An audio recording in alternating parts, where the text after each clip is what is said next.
If it's the YouTube's going, you can assign me host, Charlotte. Got it. All right. You are host. And just make me co-host, please. Okay. The person that's recording on their laptop, they don't want to have to sign. Well, the other things that I want to out. Tara, do you want to test the caption? I believe I've assigned you. Well, nobody else has talked. I think I have to talk maybe for you to test. Hi, Justin. Will you let me know when? You don't have to unmute, Justin. Sorry. Hello. I was just saying hi. You let me know when J5 comes in.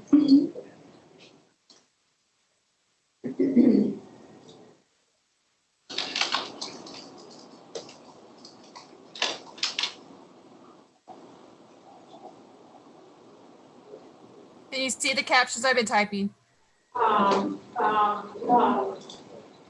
Yeah, then.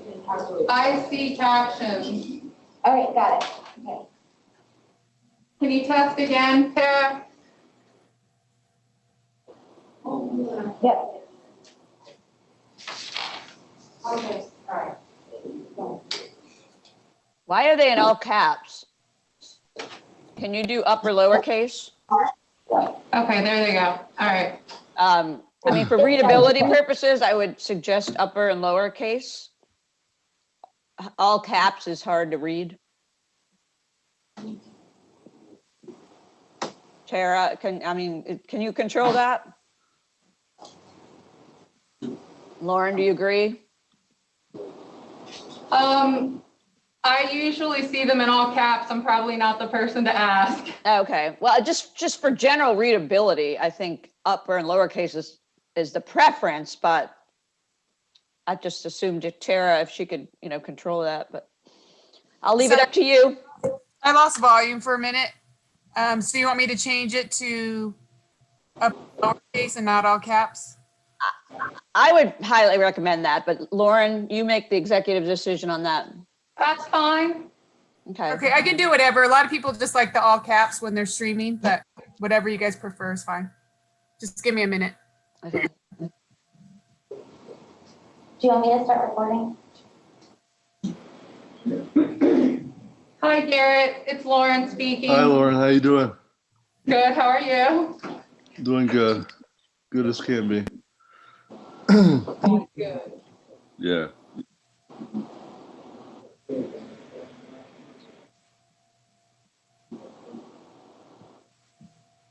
So, Lauren, do we not have any new business on the agenda today that we'll have to make motions for or anything? You will be doing the recommendations towards the end before the executive committee. So at the end of the meeting, y'all are going to be working on your recommendations. Okay.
Hey, Lauren, real quick, how do you pronounce the gentleman's name with the, who's the director of the Independent Living Center? Kevin Koziel. Koziel? Okay, got it. Thank you. Jenny is about to come in. All right.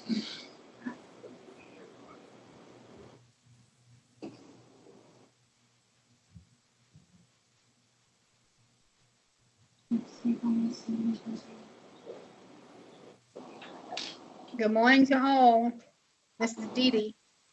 Hi, Dee Dee. Good morning. Good morning. And Garrett, Daniel, Lauren, and everybody else that's online that I can't see but see your name.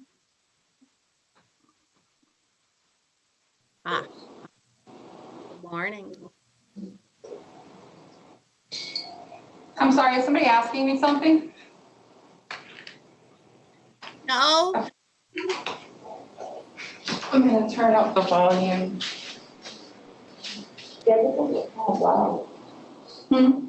Feels sounds low to me. Yeah.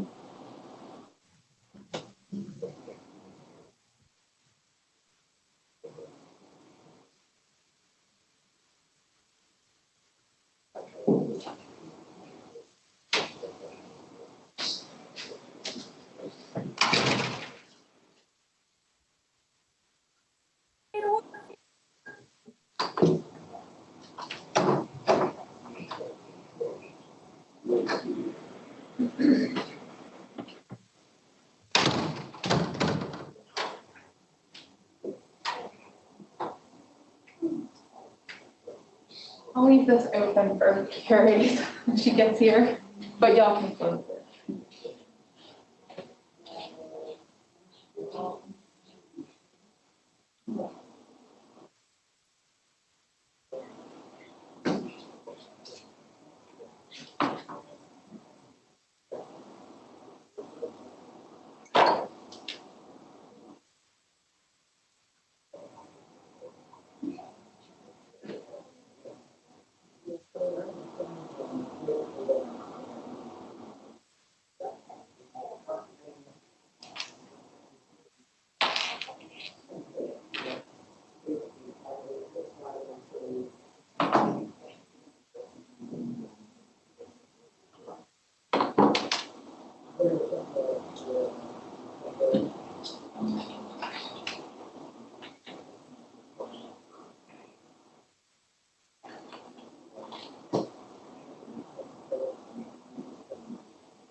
I'm sorry.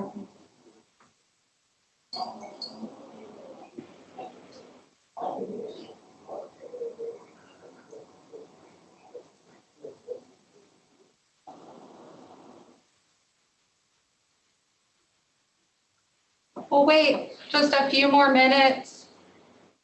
See if we still have 1, 2, 3, 4, about 6 people that we're waiting on. So we'll give it just a couple more minutes, okay? Thanks for being so patient.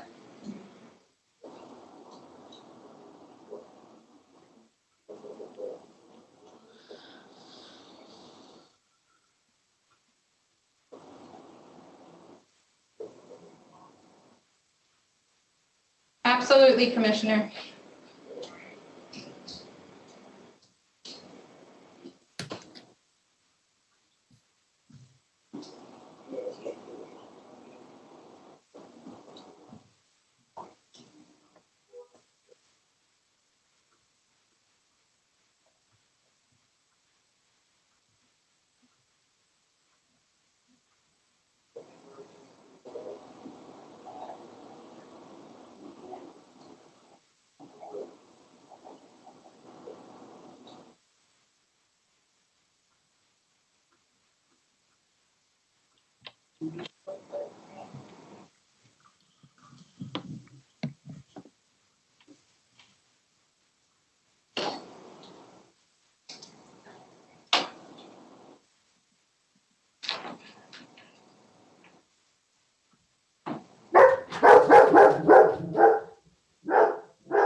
That's a big dog, I can tell.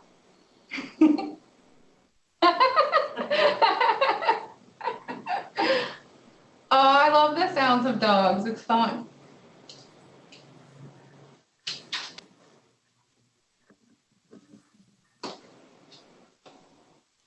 It does humanize us all, Yeah. coming from our homes.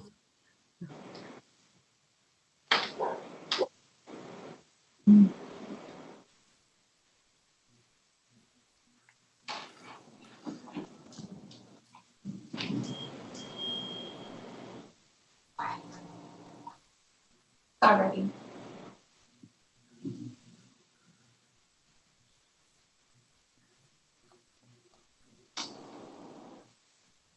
All right, I think that for time's sake, we can go ahead and start. You do have a quorum, and we're going to all go around and introduce ourselves, people that are on the call. And I'd like to start with Commissioner Hayfield.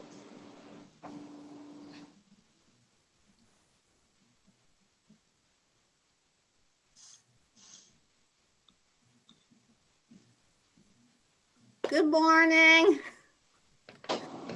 Hello, everyone out there in State Rehabilitation Council world. So nice to be with you again in this virtual format. We're all getting used to it, aren't we? I think it's almost starting to feel normal. Last week, several of us participated in the Council of State Administrators of Vocational Rehabilitation Conference, the first virtual conference. And I was pleasantly surprised at how worthwhile it was. 15 hours last week, 3 hours a day. I thought it was very effective, and I learned a good bit. And I know those of us, more of us were able to participate as a result of it being virtual. So that's a positive. So thank you for being here today and making a commitment to think about the vocational rehabilitation program in Virginia and your role in it. I often think that this meeting is the most impactful meeting of the State Rehabilitation Council that we hold each year. During the year, at the regular meetings, we end up talking to you a lot. And today, we urge you to talk to us. So what you'll hear today is, for those of you who've been on the council in the past, you'll hear how we performed in this past year. And albeit the past year has been a pretty crazy one, it's still really important to look at what we accomplished during the year, how successful and effective the program is. And we ask you to make recommendations to us as to the goals and objectives for the upcoming year and areas you'd like to see us focus on. So listen carefully when Dale Batten and Barbara Burkett speak and talk to you about how we've done and how the people we serve have done, what our outcomes have been, and think about ways that you see we could improve our performance in the coming year. And some of you have been on this council for a couple years, and you know this game, and you know that we're supposed to report back to you on how things went. So hold us accountable. So I appreciate you being here, and that was a long introduction to myself. Onward. Thank you, Commissioner. I'm gonna just, Garrett, I will jump around and try to call on you because I know it's hard to keep up with who's on and who's not. So Garrett, move Yes, on to do you want me to go, Lauren? you. Okay. Everybody, Garrett Brumfield here, Chairperson of the State Rehabilitation Council. Great to be with you, even virtually today. I too was able to attend some of the CSAVR virtual conference last week, and I think I'll be talking about that next week. as we split both of these, this retreat up into 2 days, so that you all didn't get too overwhelmed by things. But yeah, we have an exciting day planned for you today. A lot to learn. As Commissioner Hayfield alluded to, we'll be evaluating the effectiveness of VR program first. Then we'll be doing some financial empowerment, and then finally we will be talking again about the development of the Src recommendations, which is very important for the feedback, and also to not only help you, but to help people that we serve. So looking forward to that. So I hope everybody is staying well and healthy and learns a lot today. Great, thank you. Just so you all know, the other people that are on the call, other members, Tammy Burns, Pam Kobler, Daniel Irwin, Dan Lofkin, Justin Spurlock, Sean Utt, and Jenny Whitteborg, along with Commissioner Hayfield. We also have Dale Batten on the call. We have Catherine Harrison from Policy. We have Barbara Burkett right here in the conference room. We're all spaced out safely. You can see we've got all of our gear. So, and we have our interpreters today. So, and with that, I think that I will turn it over to you, Dee Dee and Barbara. Good morning. I'll start and Barbara will take over after I say hello to everybody. Hope everybody's doing well on this beautiful Monday fall morning. I ditto everything that Garrett and Kathy has said in terms of looking at what we did in 2020, really listening to what has happened during the pandemic. We've done some successful activities and got some great clients into employment, even in the pandemic. Training has increased in some areas, just briefly.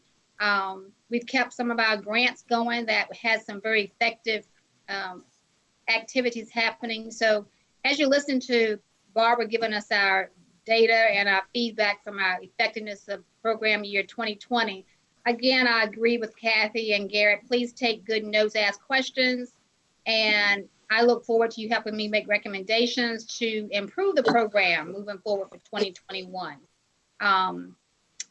So again, welcome everybody. Glad we're here together today and next Monday. So today, after this presentation, you'll hear from one of our program areas with David Leon and our Sill relationship. And then next week, you will hear from our Wilson Workforce and Rehabilitation Center.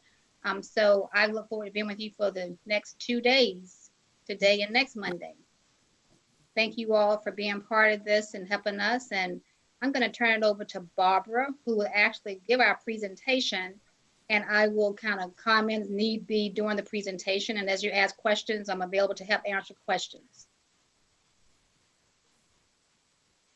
Okay, thank you, Dee Dee. I'm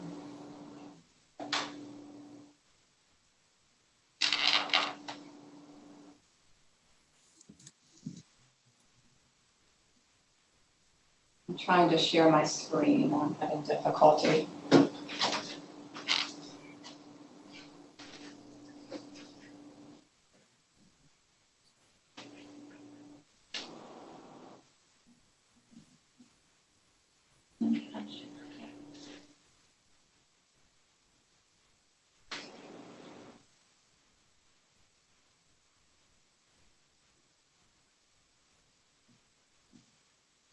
Does it open up now?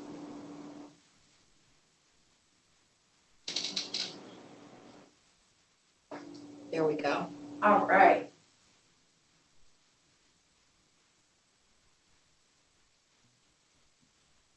Good morning, everyone. I hope you can all see my screen. No, we don't see it yet, or I don't.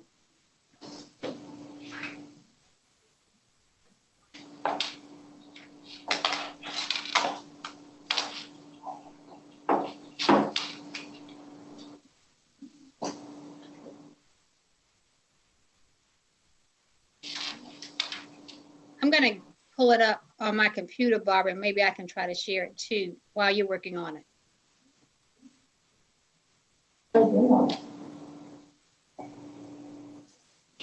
I also can pull it.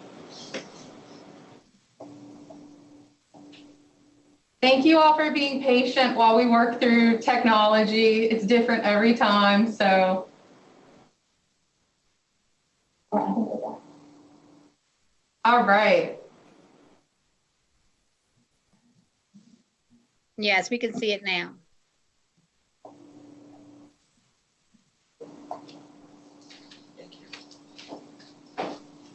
Okay, thank you, and thank you for your patience.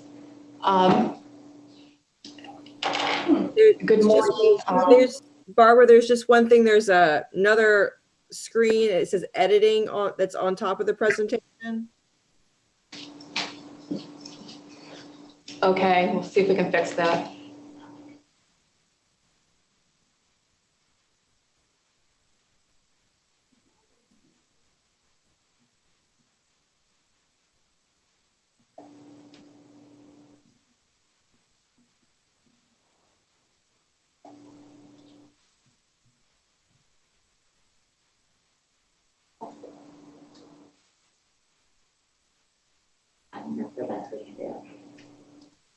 I think that's the best we can do at this point. Does it show up on each slide? Do you want me to?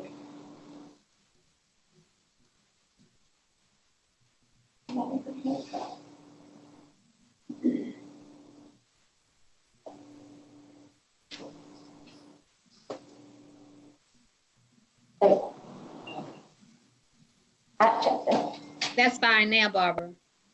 Okay, thank you. Sorry for that. It's a learning process of this.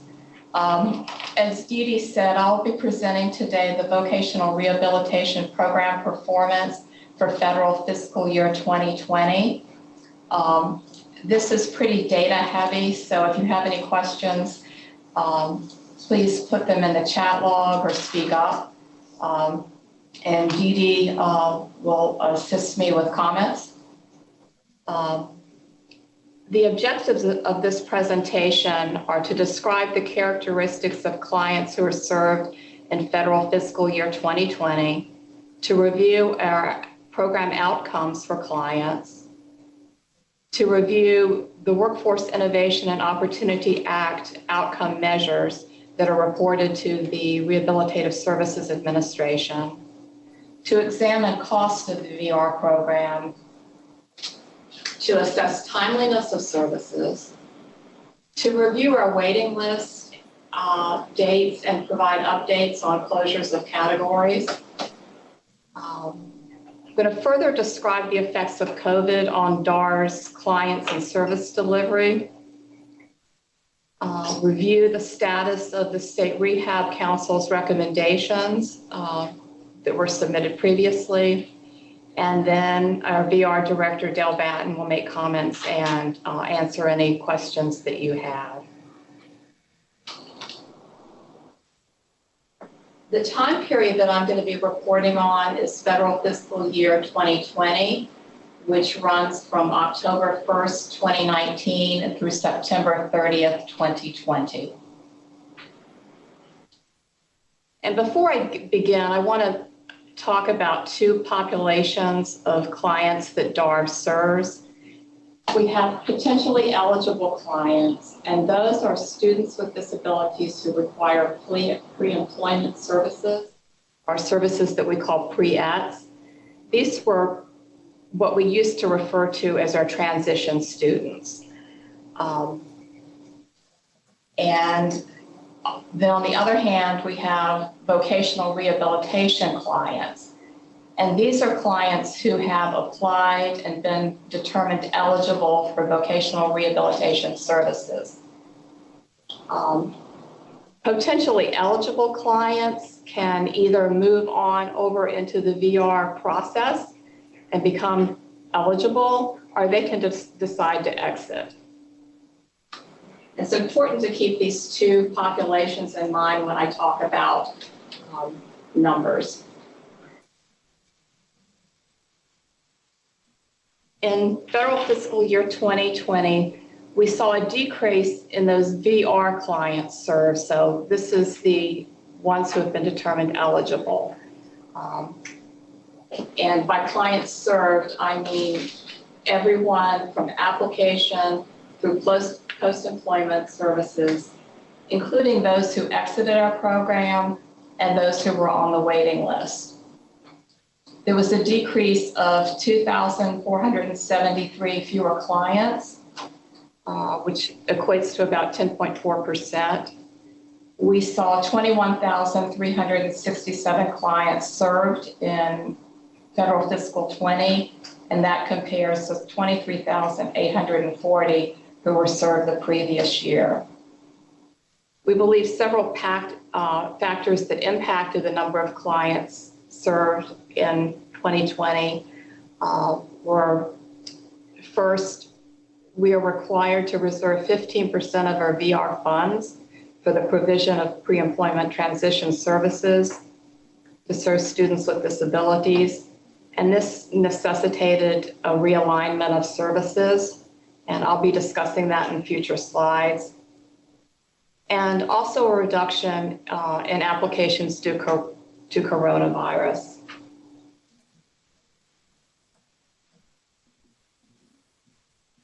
This slide shows you the applications over the years. We had 1,579 fewer applications. STARS began to see a decrease in applications beginning in 2018, and it continues. A percentage change from 19 to 20 was 20.3%. We saw 6,216 applicants in 2020 compared to 7,795 in 2019.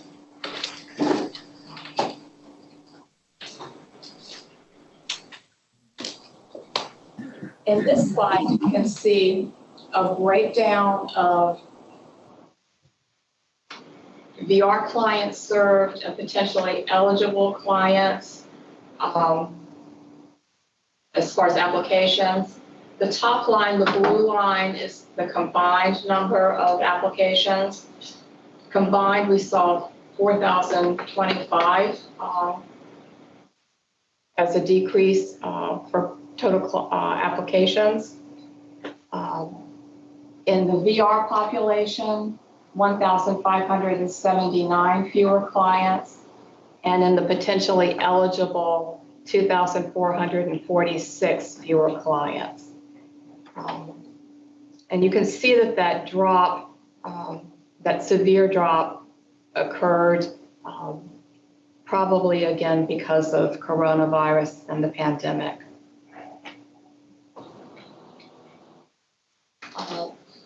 Our situation is our number of clients that we're serving today.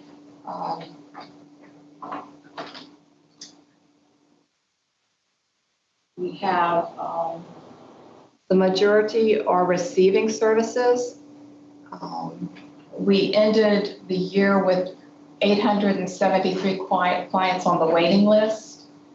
However, as of November 13th, the waiting list was down to 146, and it's probably down even more today. That was the number when I ran the data. As you can see in this slide, we're pretty consistent throughout the state with the distribution of clients and where they are in their status. As of November 13th, we had 17,352 total open cases statewide. So that's everyone we serve, potentially eligible plus vocational rehabilitation clients. There were 146 individuals on the waiting list, and that compares to this time last year where we had 2,704 persons on the waiting list. We have 12,895 vocational rehab clients opened and 4,311 potentially eligible clients. Next, I'm going to discuss the type and severity of the disability of clients served.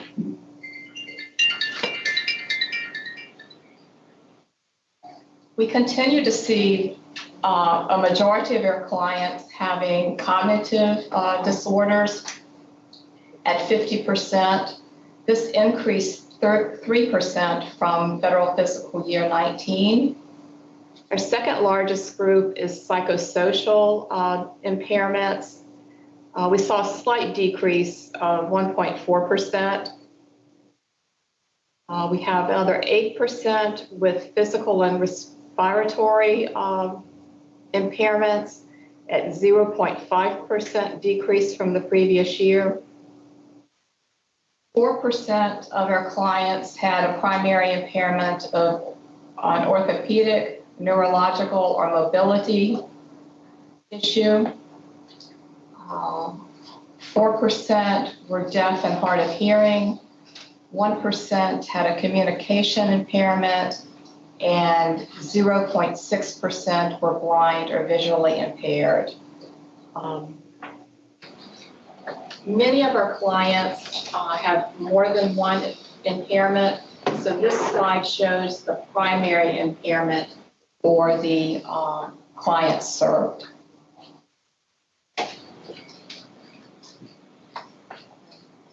In looking at disability, severity of disability,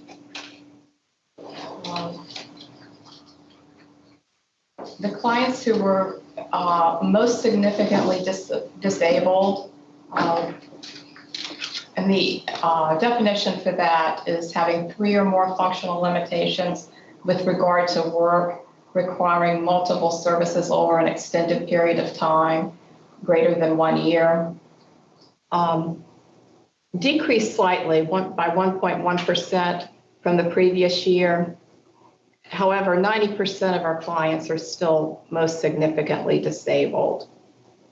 And we saw an increase in significantly disabled by 1.1%. So it's kind of a switch between those two categories.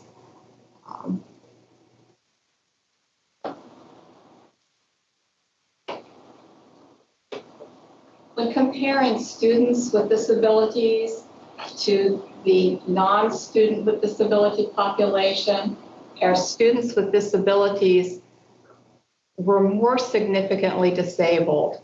93% of our students with disabilities were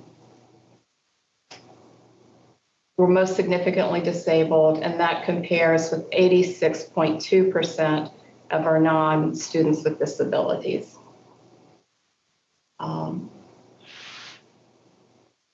For category 2, or significantly disabled, we had 13.4% in the non-student with disability population compared to 6.1% in the student with disability population. And non-significantly disabled are category 1, 0.4%, majority in the non-student with disability population, and 0.2% in the student with disability population.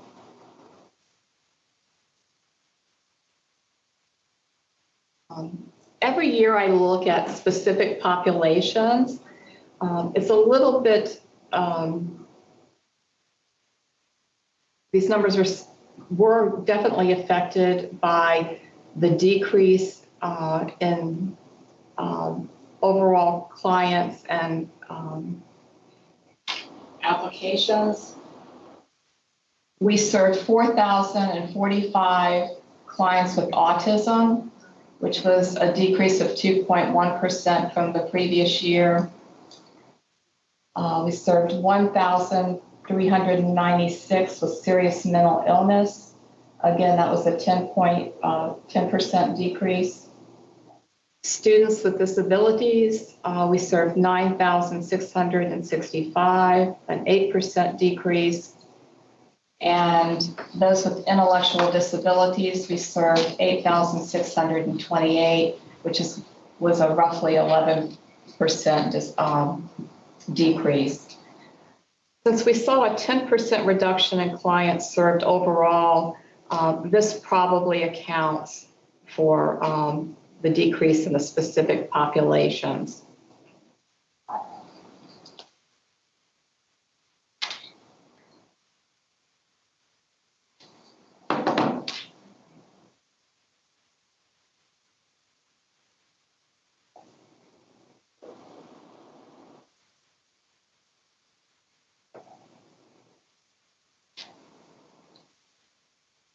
We're trying to adjust the screen right now.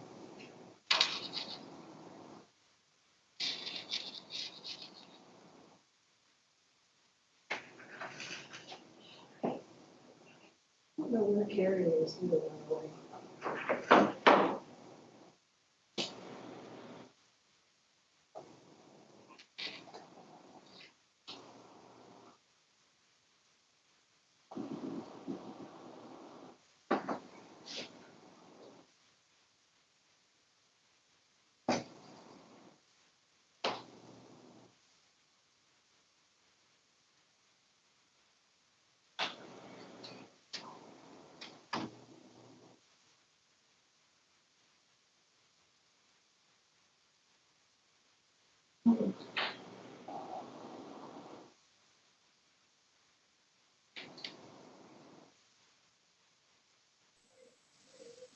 Would you like to share mine, Barbara? I'm sorry, we're taking a moment here to try to adjust the screen so that everyone can see the slides.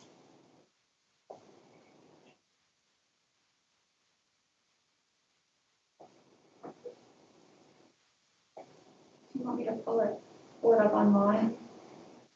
I don't know if it'll be any better because. Okay.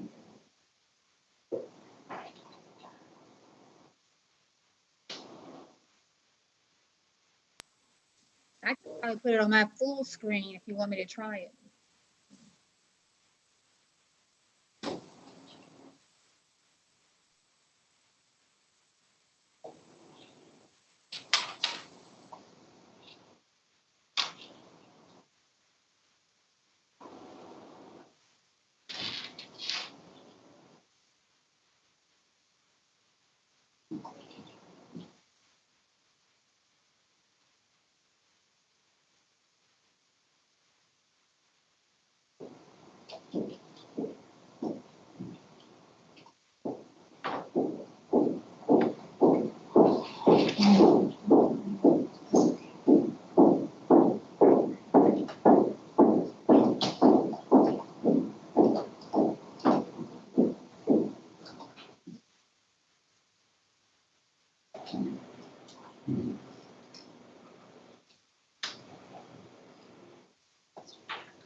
Lauren, do you want to try to share your screen?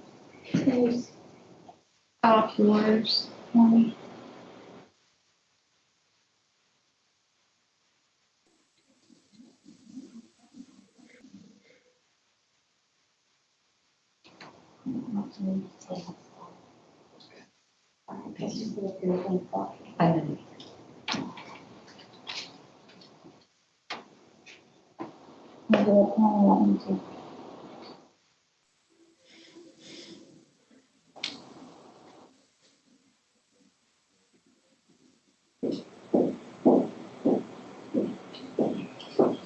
Lauren is trying to share her screen so that we can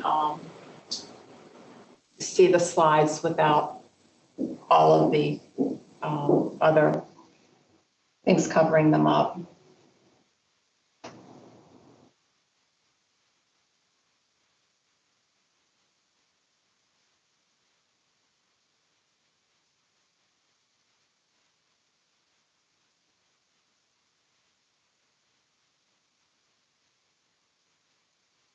Okay, next slide, and we can begin. There we go. Again, we apologize for that delay. The application and eligibility key points that I want to make is that applications to DARS declined in federal fiscal year 2020, but they started declining in March, and this was most likely due to the coronavirus. The severity of the disabilities of clients determined eligible by DARS has increased. 82% of our clients are cognitively or psychosocially impaired. 90% are most significantly disabled. And many of our clients have comorbid conditions, which means that they have more than one disability. In some cases, we have clients with as many as 7 documented impairments. We saw a decrease in the number of clients determined ineligible. In the past, we would have not accepted certain clients for service due to the severity of their disability. We now and in the last few years have been accepting them and not determining them ineligible. I want to go on now to discuss some of our client outcomes. DARS increased the number of individualized plans for employment, or IPEs, in Federal Fiscal 20 by 33% from Federal Fiscal 19. Our number of individual plans written is an internal program goal. 5,738 plans were written, and that represented 95% of our goal for the year of 6,030. It was well above our 2019 goal of 4,321 plans, which represented only 82% of the statewide goal. And as you can see from this slide, Dale Batten, the VR director, made the choice to increase the goal for counselors with regard to the number of IPEs to be written in Federal Fiscal 20. And the counselors did a good job with creating IPEs.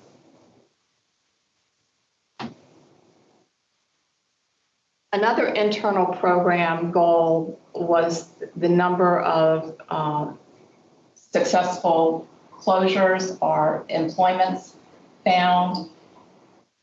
2,207 Virginians with disabilities found employment through DARS, which was 73% of our statewide yearly goal of 3,015.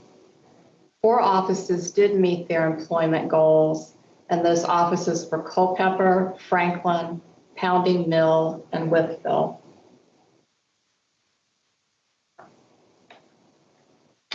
Looking at primary impairment type and the number of successful closures, we had most of our closures were with clients who had cognitive or other mental impairments, and we found jobs for 1,167 of those clients. Clients with psychosocial impairments, we found jobs for 634 of those clients. 125 jobs for those with physical, respiratory, or fatigue impairments. 150 jobs for the deaf and hearing impaired, and that also includes the deaf blind. 84 jobs for those with orthopedic, neurological, mobility, or dexterity impairments. 41 jobs for those with communicative impairments or expressive or receptive communication issues, and 6 for the blind and visually impaired, which totals 2,207. Slight decrease in the number who found employment for the psychosocial clients, and very slight decrease for those with deaf and hard of hearing and blind and visually impaired.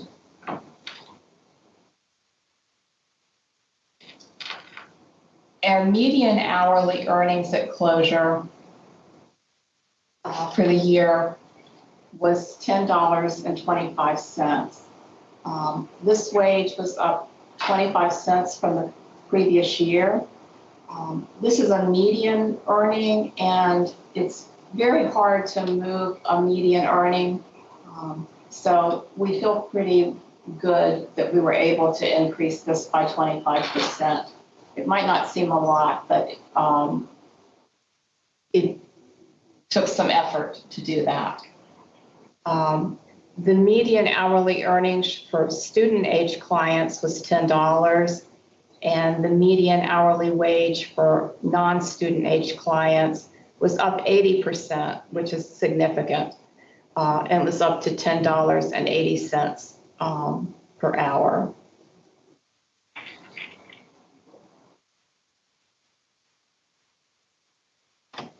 In looking at the trend of median hourly wages at closure, and this slide shows students with disabilities compared to non-students with disabilities.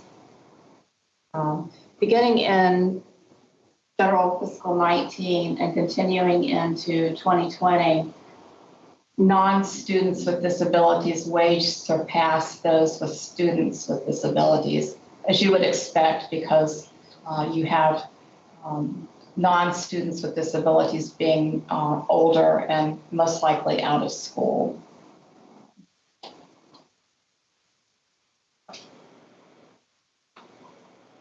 In looking at full-time employment, 30% of our successful closures obtained full-time employment in federal fiscal year 20. That was slightly down from 2019. This number has been decreasing. It started decreasing around the 2009 recession and increased a little bit, then took a little hit in 2014. Just for generalization, the proportion of workers who worked full-time year-round in 2018, this is for the entire population of workers, disabled or non-disabled, was 70.4%. So we have some work to do in this area. Besides our own internal measures, we have WIOA measures, Workforce Innovation and Opportunity Act measures. This was our third year of reporting this data, and it was reported on to the Rehabilitative Services Administration on October 1st, 2020. I'm going to go over these measures in a little more detail since they're somewhat new, and I'm not sure that all the board members are familiar with them. Our first two measures are looking at employment of our clients who exited the program at second and fourth quarter post-exit. The percentage of clients who were employed at quarter two and quarter four after DAR's closure. The data comes from the Virginia Employment Commission. It is not self-reported to us by our clients. Employers must report this data. It does not include data from those who are employed by the federal government or for those who are employed by employers with 5 or fewer employees. And in addition, the VEC data lags 2 quarters. So our numbers may be adjusted in the future. Of important note is that clients do not have to be in the same job as when they were closed by DARS. So if they were closed by DARS as a salesperson, they don't have to be a salesperson in quarter 2 and quarter 4 after exit. They're just employed.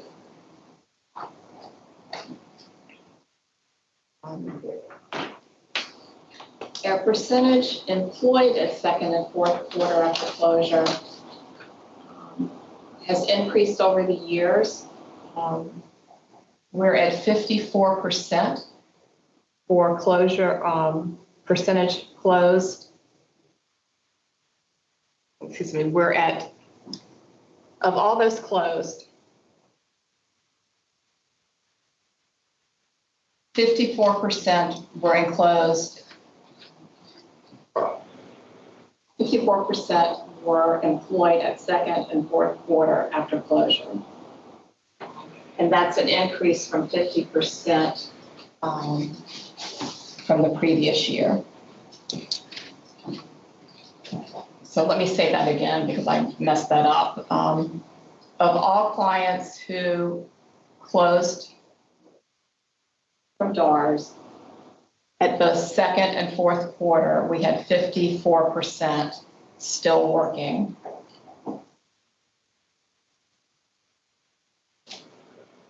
Our third measure is the median hourly earnings at second and fourth quarter post-exit. Again, median is the halfway point of all earnings, and it's a good measure to use because it eliminates the bias caused by extremely low or extremely high wages.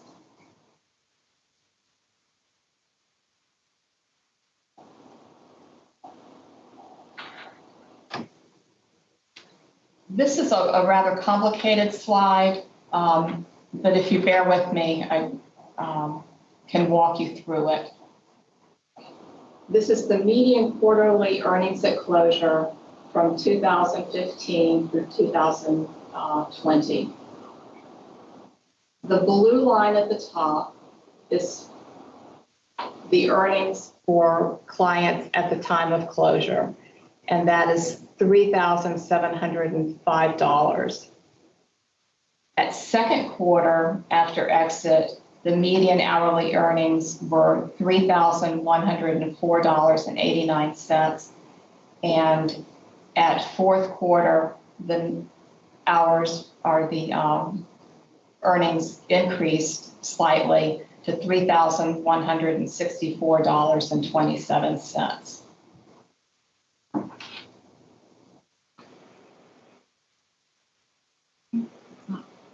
Here we go. The fourth WIOA measure is credential attainment rate, and this is defined as the percentage of those participants enrolled in an educational or training program. It does exclude those in the on-job training and customized training, but other than those, it's the percentage who attain a recognized post-secondary credential or a secondary school diploma or its recognized equivalent during participation or within 1 year after exit from the program. Our goal was to see 32% of our clients obtain a credential, and we achieved 43.1% of our clients achieving a credential.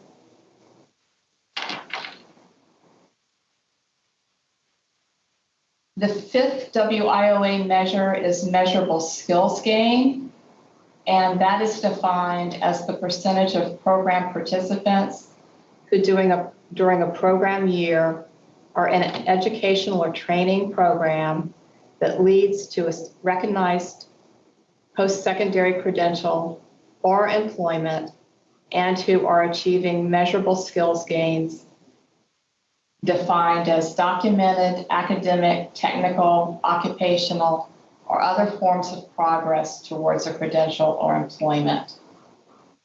We set a goal at 32% and we achieved 50.9%. So 50.9% of our clients had measurable skills gains in 2020.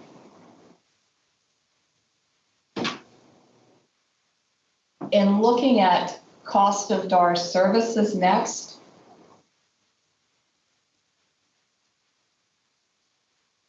for fiscal year 2020, we spent $15.3 million. The amount was 1.8 million less than the prior year. The average cost for a non-student with disability age client who was successfully closed was $2,050. And the average cost for a student with disability age client to be successfully closed was slightly higher at $2,466. And as you can see, our numbers have decreased over the years from 2016 to 2017.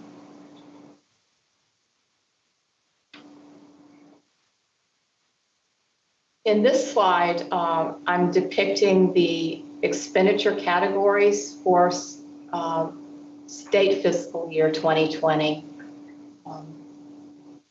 We spent $10 million, or 65.3% of all of our expenditures were dedicated to supported employment and job coach training. Our next highest category at 7% was roughly $1 million in training and tuition. Pre-ex cost services, 3.8% of our money spent at $591,185. And then 3% at $458,820 for medical and therapeutic. I won't read through all of these, but it does add up to the $15.3 million.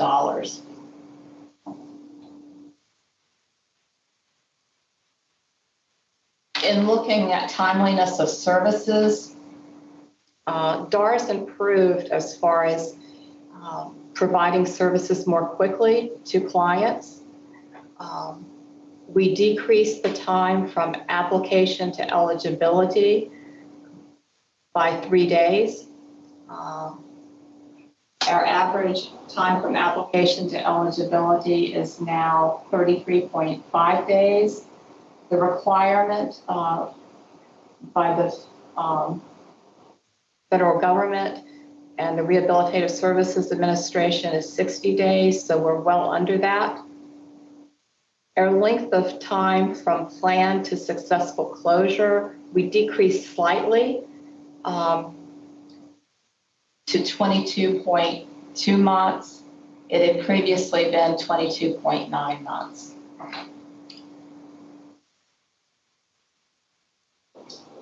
Now I'm going to go into the impact of COVID on DARS services. I think the impact is pretty substantial.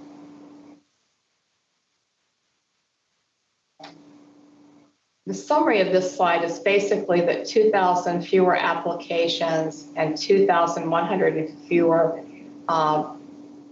potentially eligible applications were lost due to coronavirus. The line down the middle between March 1st and April 1st is when the impact of coronavirus started. The dotted blue line at the very top shows you that the estimated number of VR applications would have exceeded 8,000. The solid blue line under that shows what our actual VR application was, which was 6,216 clients. So 2,000 fewer applications for the vocational rehabilitation program. In looking at those potentially eligible clients, the dotted red line shows that we would have estimated 4,000 potentially eligible applications without coronavirus, and our actual potentially eligible applications came in at 1,851. So there's quite a substantial gap there.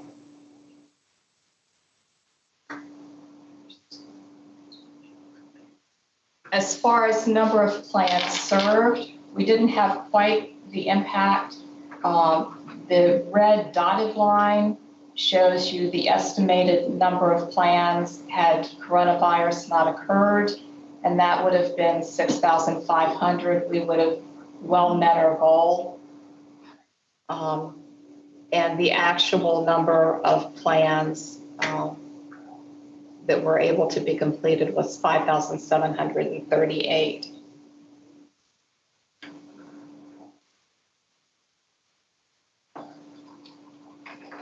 In looking at the number of opened potentially eligible cases for federal fiscal year 2019 and 2020, DARS had 2,000 more potentially eligible cases opened in week 1 of federal fiscal year 2020. That's at the far left of your screen. The red line is for 2020, and the blue line is for potentially eligible cases at 2019. And you can see a big gap there of a good 2,000 clients. As we hit around week 25 of the federal fiscal year, we started approaching the level we were at in 2019. And by week 39, we were back to our levels seen in 2019.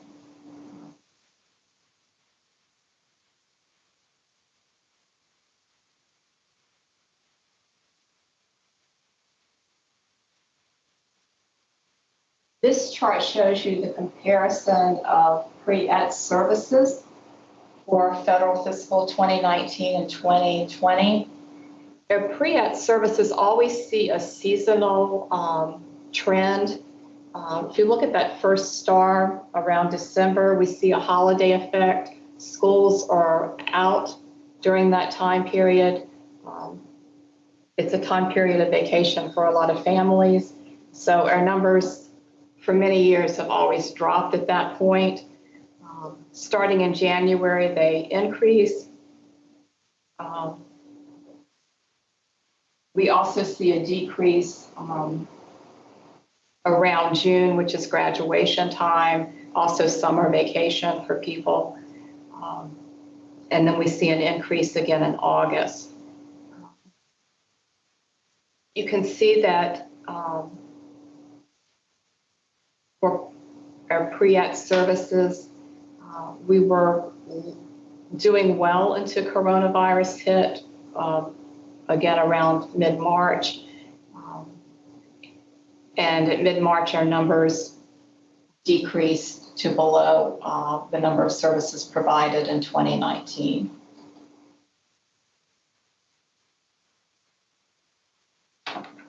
The good news is that our counselors continue to work. The top line, the red line, shows you the number of contacts with clients for 2020, and the blue line is for 2019. For the most part, 2020, we increased our contacts substantially. We were doing about 300 per month in 2019, and that increased to 1,400 per month in 2020.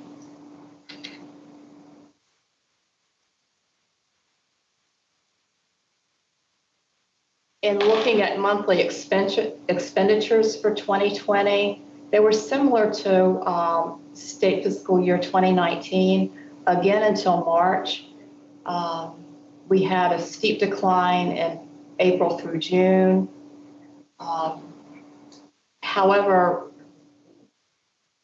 that doesn't mean we weren't spending money. We had switched from spending money to providing more virtual services, and our virtual services are less expensive.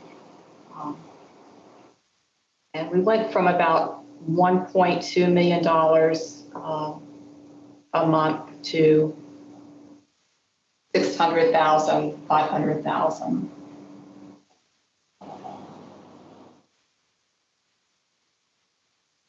This slide shows you a comparison of in-house counseling and guidance.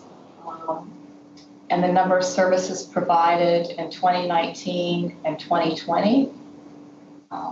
The takeaway from this slide is the field increased counseling and guidance services throughout the entire year, especially when coronavirus hit in March.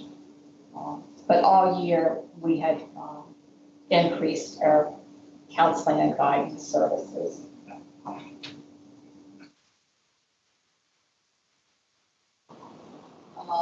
The VR Director's initiatives and accomplishments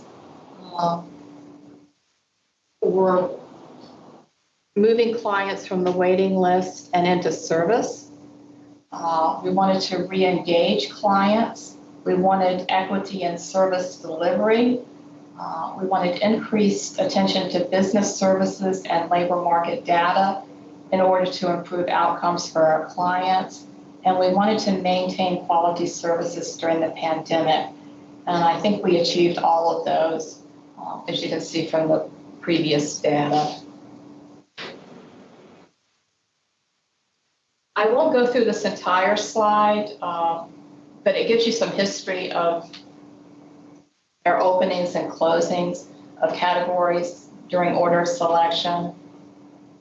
The takeaway here is that on September 22nd, 2020, we opened our significantly disabled and non-significantly disabled clients who had applied in 2018 or prior and removed them from the waiting list. I believe today we have fewer than 100 clients on the waiting list. I think many of you are familiar with our Cold Case Initiative. It is a program that began in August of 2012 and has had a total of 8,129 clients referred to the unit. In federal fiscal year 20, a total of 1,003 consumers were referred to the Cold Case Project.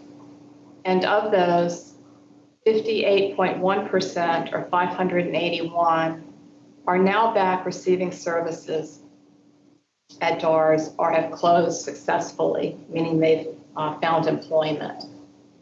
So Cold Case was able to successfully re-engage over 58% of our clients who had previously been lost to us.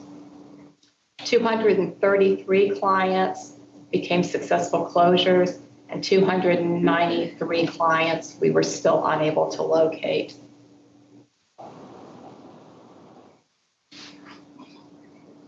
We had slight reorganization of DARS districts.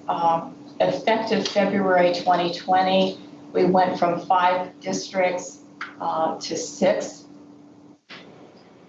The new district that was added is named the WWRC Valley District with 3 offices.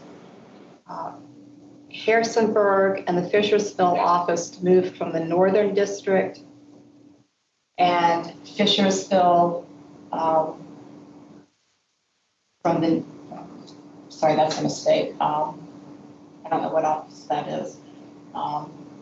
We had one office that moved from New River. I will find out which one that is and let you know. That's correct, Barbara. Fishersville moved from New River. Okay, so only Harrisonburg moved from Northern?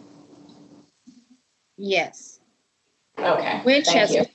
Winchester as well.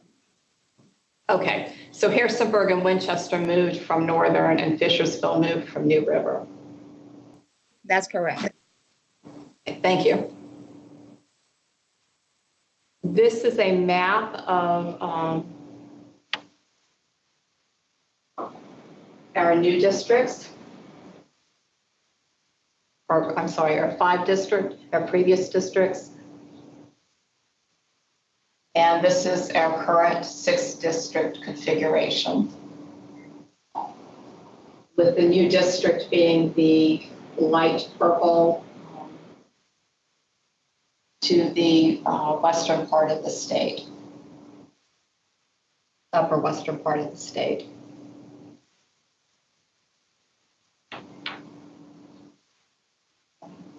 We had a significant initiative of having an outreach to employers.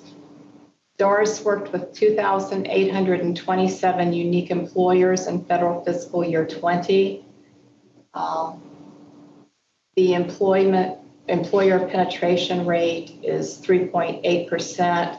That's the number of employers that we touched divided by the total number of employers in the Commonwealth of Virginia, which is a very, very large number. We have what's now called a business service report that's generated quarterly. And we've also engaged with the state wage interchange system, which is nicknamed SWIS, in order to get complete data on DARS clients. In years prior to this, we were getting data mainly from people who were employed in Virginia. This statewide wage interchange system allows us to get data from clients who've exited our program but are employed in other states. So it's a much better picture of if our clients are employed and what their wages are. In looking at the categories of where our clients are employed, as far as ONET codes, in 2020, 26.3% of our clients, or 580, were employed in office and administrative positions. 355, or 16.1%, in food preparation and serving. 12.9%, or 285, in building and ground cleaning and maintenance. 9.5% in transportation or moving. 5.8, or 129, in production. 125, or 5.7, in personal care. 102, or 4.6%, in sales. 70 persons in installation and repairs, or 3.2% of all flows. 64 persons in healthcare support, or 2.9% of all flows. And 52 in construction, at 2.4% of all clients' close. And the numbers go on from there, but they're all less than 2.4%. If you're interested in the complete list, I can provide that for you.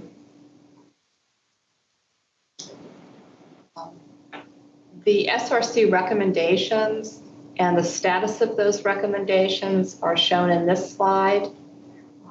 You asked to be informed of the WILA measures, and to accomplish that, we created a scorecard by district and office for each of these measures. So we have these measures that you can see by district and by office, and I'm happy to provide that to you. You wanted us to improve the median hourly earnings of clients at closure. And as previously discussed, we did increase that from $10 to $10.25. And although this is above minimum wage, we still have work to do to improve this metric. You wanted to learn about DAR's outreach to employers, and we developed the business services report, and we're also heavily using labor market data. And as in the slide I just showed you, you wanted to learn about job categories where our clients find work. And we completed analysis using ONET codes for clients who exit DARS successfully. And more importantly, I think we engaged in the state wage interchange system, which makes our data more complete.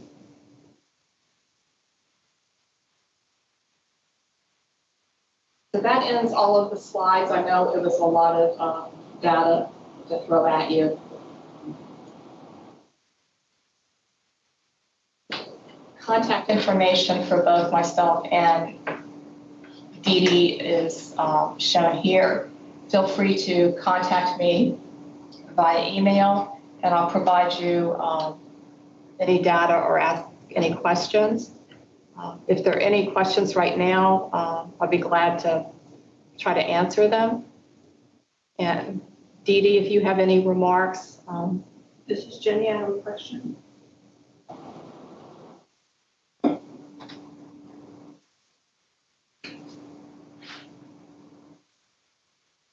The Virginia General Assembly changed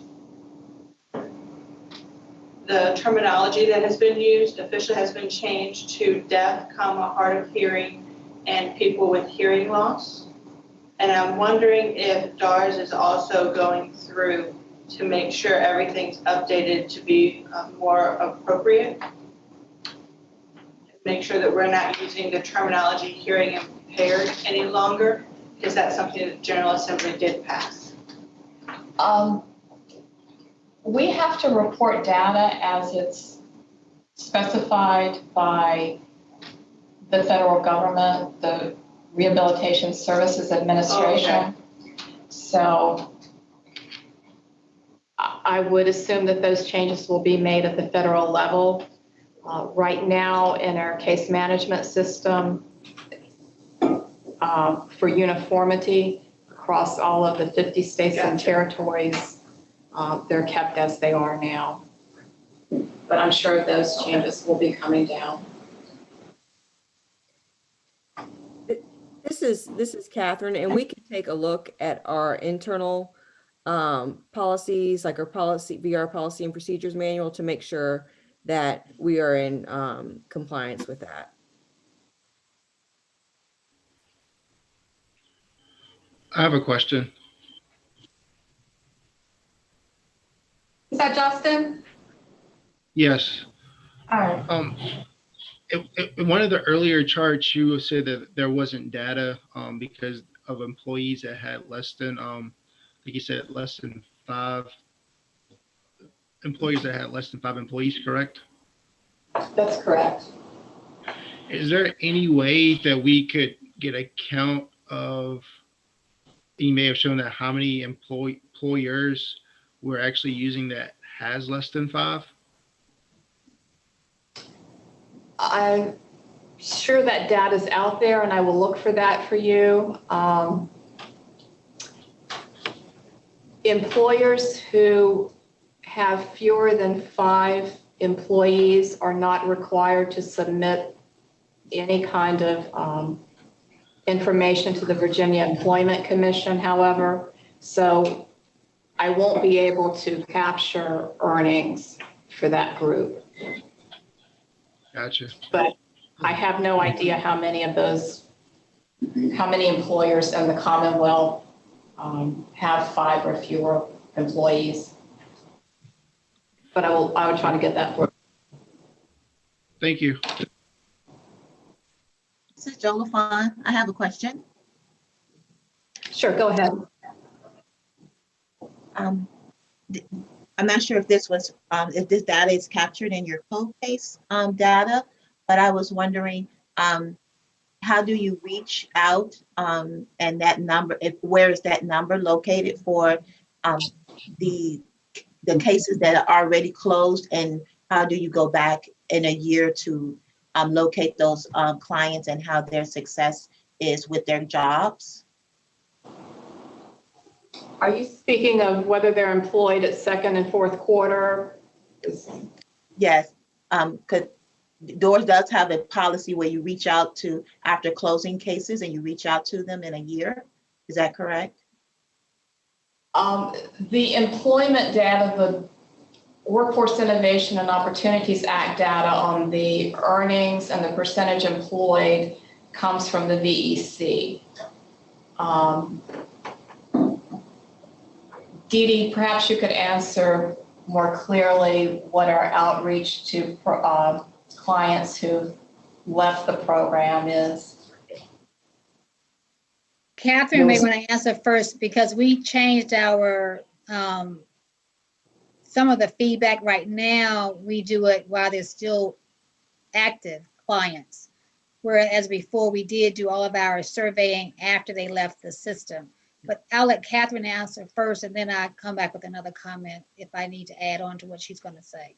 So Dee Dee is correct that the consumer satisfaction survey is done now while clients are currently active. We are required to follow up within a year with individuals whose cases were closed as too severe. And then in addition, we do have that cold case unit, which follows up with people who've been kind of lost in the system. So it's kind of a three-tiered question. We get data from the VEC on wages and whether people are employed, cold case, and then we follow up programmatically. Yeah, and individuals who leave whose cases are not closed successfully in competitive integrated employment, who might be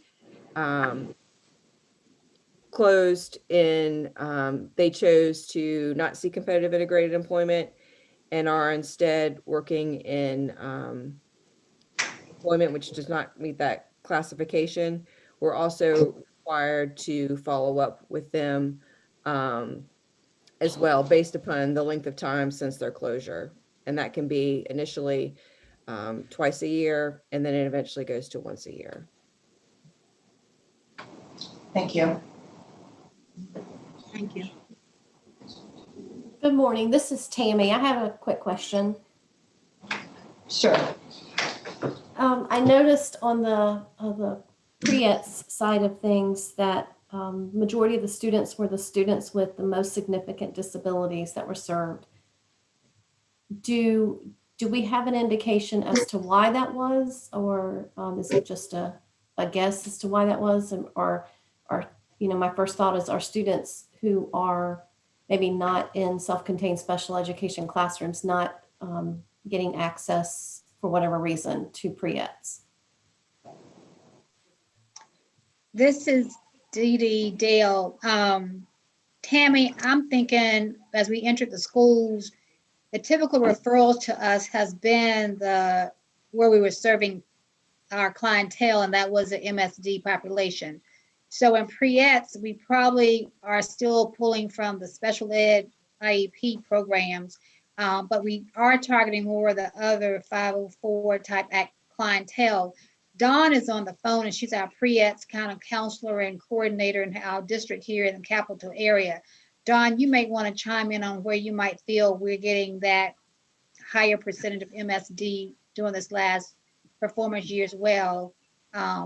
I know we are reaching out to more clients that are not just MSD, but that would be my thinking of why we had such a high number last year. Come on, this is Dawn. Yes, Dee Dee. We still have some schools that still have that mindset of referring to students who are most significantly disabled. We are starting to see a lot more students coming through who are or would have 504 plans or that type of nature, or might just have some different disabilities. But a lot of it was just trying to get it out there a little bit more that we can serve any student under pre-ETS with an IEP, any classification, any category of disability. So still just working with schools on that type of thing. I think a lot of times they were focusing on that eligibility piece on the VR side. And since we don't have that anymore with pre-ETS, it's just, getting the word out there. I think a lot of times with some schools, when it comes to those 504 students, is figuring out in each school who is in charge of those 504 students, because it is different in every school system, whether it's exceptional education, school counseling. I've had schools where the assistant principal has been that person, so just making that connection. But we are starting to see a lot more students across the board with functioning level and disability significance. Okay, thanks, guys. I just, I know from my perspective on, being in the school system and stuff, I do feel, at least in my area, I feel like maybe the educators are not as aware or thinking about referring those other students that, so I think that's just, a great point out there. So thank you. And you're correct, Tammy. I think a lot of times we're still also trying to educate the schools to not let the case managers or the teachers make that decision. If you even have a consideration that they might benefit, go ahead and refer. Don't just think that they don't need DARS, especially our college-bound students. A lot of times we see our college-bound students don't come to us because academically they're doing well, but there might be several other areas that they might need assistance from us when it comes to being successful in college and working. So we're still working on that education piece as well. Absolutely. Absolutely. Thanks, Dawn. You're welcome.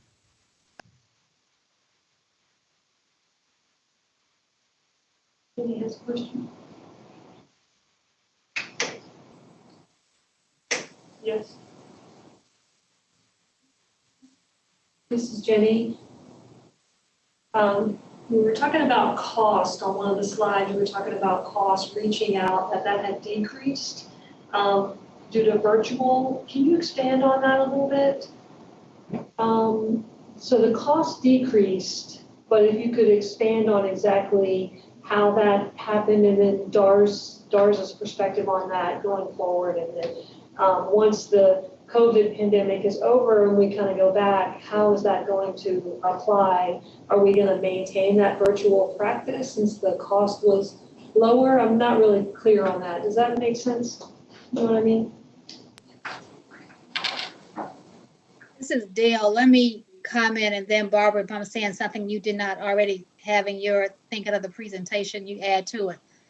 Jenny, the cost decreased because of multiple factors. Some of it was mainly because of COVID, that services where we paid for a lot of our services through our training department or our training comprehensive center at WWRC. We did a lot of pre-ed services and we associated costs with that. We closed the center in March. So all of that cost that was associated with WWRC pre-employment transition services costs drastically decreased to zero from April to June 30th. Other costs that we would have incurred during the last quarter, which would have been in the field area of offices being served, clients were actually afraid to go out and do job development or training. Those that were employed, we kept them employed, and those that were getting jobs, we actually helped them continue to get in jobs. But the training, as you all know, all the community college training ceased for a period of time. All proprietary training ceased for a period of time. So that gave us savings, which I saw it chat that our commissioner said that was a silver lining for us because we were able to receive funding back in our system. And we were able to really open up MSD, and now we have SD open. There's one slide, I think, Barbara, we will correct, that NSD is open, and that's not correct. We just have MSD and SD open at this point. But because of the savings, we were able to open up SD and pull off all the NSD cases that we had at that time, was about 45, September the 22nd. So the cost savings has been a plus, but moving forward, because we already opened up SD and MSD, our expenditures are starting to increase again. Our authorizations for services, how we plan the services, have started to increase again. So we're right at where we need to be in terms of spending to still be consistent where we were prior to COVID almost. But the good part is that we are able now to help most of our significant disabled, the SD population that we were not able to serve before. And NSD stands for non-significant disability, is what Kathy put in the chat, so everybody will know what that definition means. So that's a good question, Jenny. Barbara, did I miss anything that you had in that comment slide as well? No, I'll just add to it a little bit. In the last 2 or 3 months, we've seen cost or expenditures increase by about $100,000 over the prior year. So we are moving back to our normal levels of spending.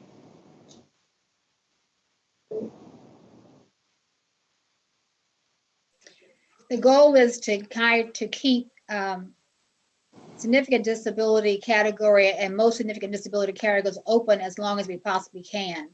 And that would help us with even the mindset of the students that may come in from the pre-employment transition services populations as well.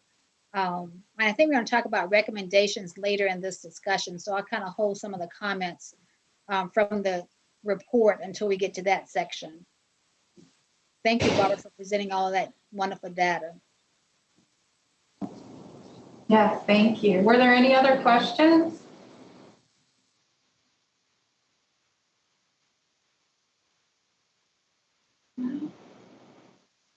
I think you all are a little bit ahead of schedule, and what I would suggest is maybe we could take a break for about 10 minutes. It's 10:24 now. So if you could try to be back in the meeting in 10 minutes around 10:34. Thank you so much. Thank you, everybody.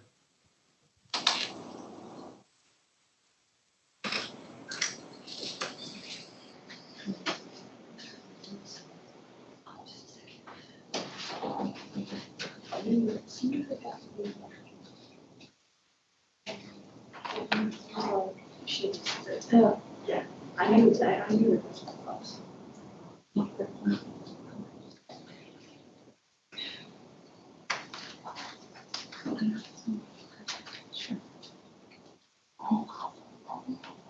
What?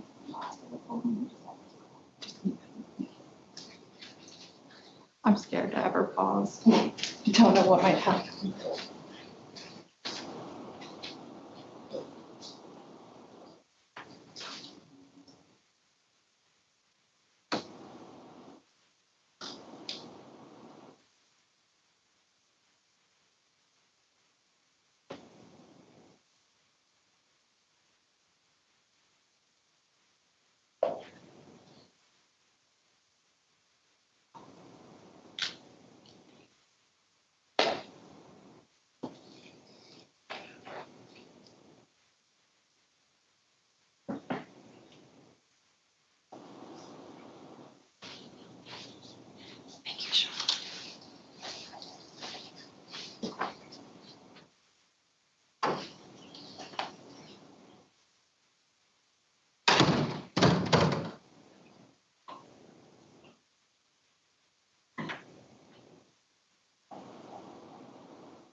Everything from today?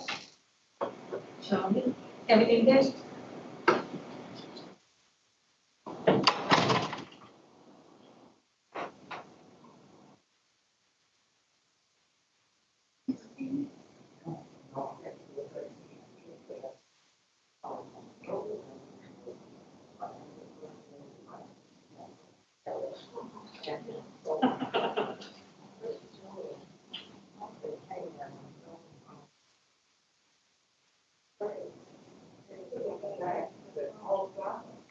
Usually you have it.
Hi, Lauren. I think I'm in. Can you hear me okay?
Garrett, whenever you're ready, I think that everybody is showing. All right. Thank you very much. If everyone is back and ready to continue, we will continue with some financial empowerment, collaboration between Centers for Independent and Vocational Rehabilitation, presented by David Leon, Deputy Director of Workforce Programs, and Kevin Koziel, the DARS Director of Independent Living. So guys, take it away. Well, good morning, everybody. Can you hear me okay, just to start off? Yes. Great. Well, it's such a pleasure to be here with you today to talk about some, I think, really exciting and powerful ongoing work that David Leon and I are doing with some of the SILs around financial empowerment, and really highlights the power of collaboration in this space between VR and independent living. And so we're really happy to present some of this ongoing work to you today. Just by way of introduction, before I share my screen, and I think I should be able to do that, my name is Kevin Koziel, and I'm Director of Independent Living here at DARS. And I work in the Division for Community Living, which is a separate division from the Division of Rehabilitative Services. And my role here is to work very closely with our Centers for Independent Living, 17 across the state, supporting, administering the State Independent Living Grant, and also to provide what we're going to talk about today, which is some exciting supportive collaborations and program leadership. So very, very excited and thankful that you've kind of allowed us to drop in on what I hope is a wonderful retreat. So David, I'll turn it to you for introduction before we get started. Great. And my name is David Leon. I'm the Deputy Director for Workforce Programs. One of my roles for the last 4+ years has been leading our grant that's called Targeted Communities. And that's where we used as a springboard opportunity to have greater partnerships with the Centers for Independent Living. And we'll talk about that now. All right. So I don't see the presentation. I'm going to try to share my screen here. And how does that look? There it is. Does that that is work? Great. All Sure. right. And I'll also say we were really excited when this work began. It began through a grant with Rehab Services Administration. And when CSAVR learned about the work we were doing, they invited Kevin and I to talk to them for a few minutes just about where we hope to go. That was way early in the process, but that led to a very similar version of this presentation that we did last week for a national audience. And it was really exciting to have just under 400 folks hearing about the work being done in Virginia in this space. So yay, Virginia, right? Yes. And with that, so why this project? What we did with targeted communities was worked in underserved areas and with underserved populations of the state. And this project was really about looking at, is poverty a barrier that we take into consideration when working with our clients, kind of as a form of cultural competency.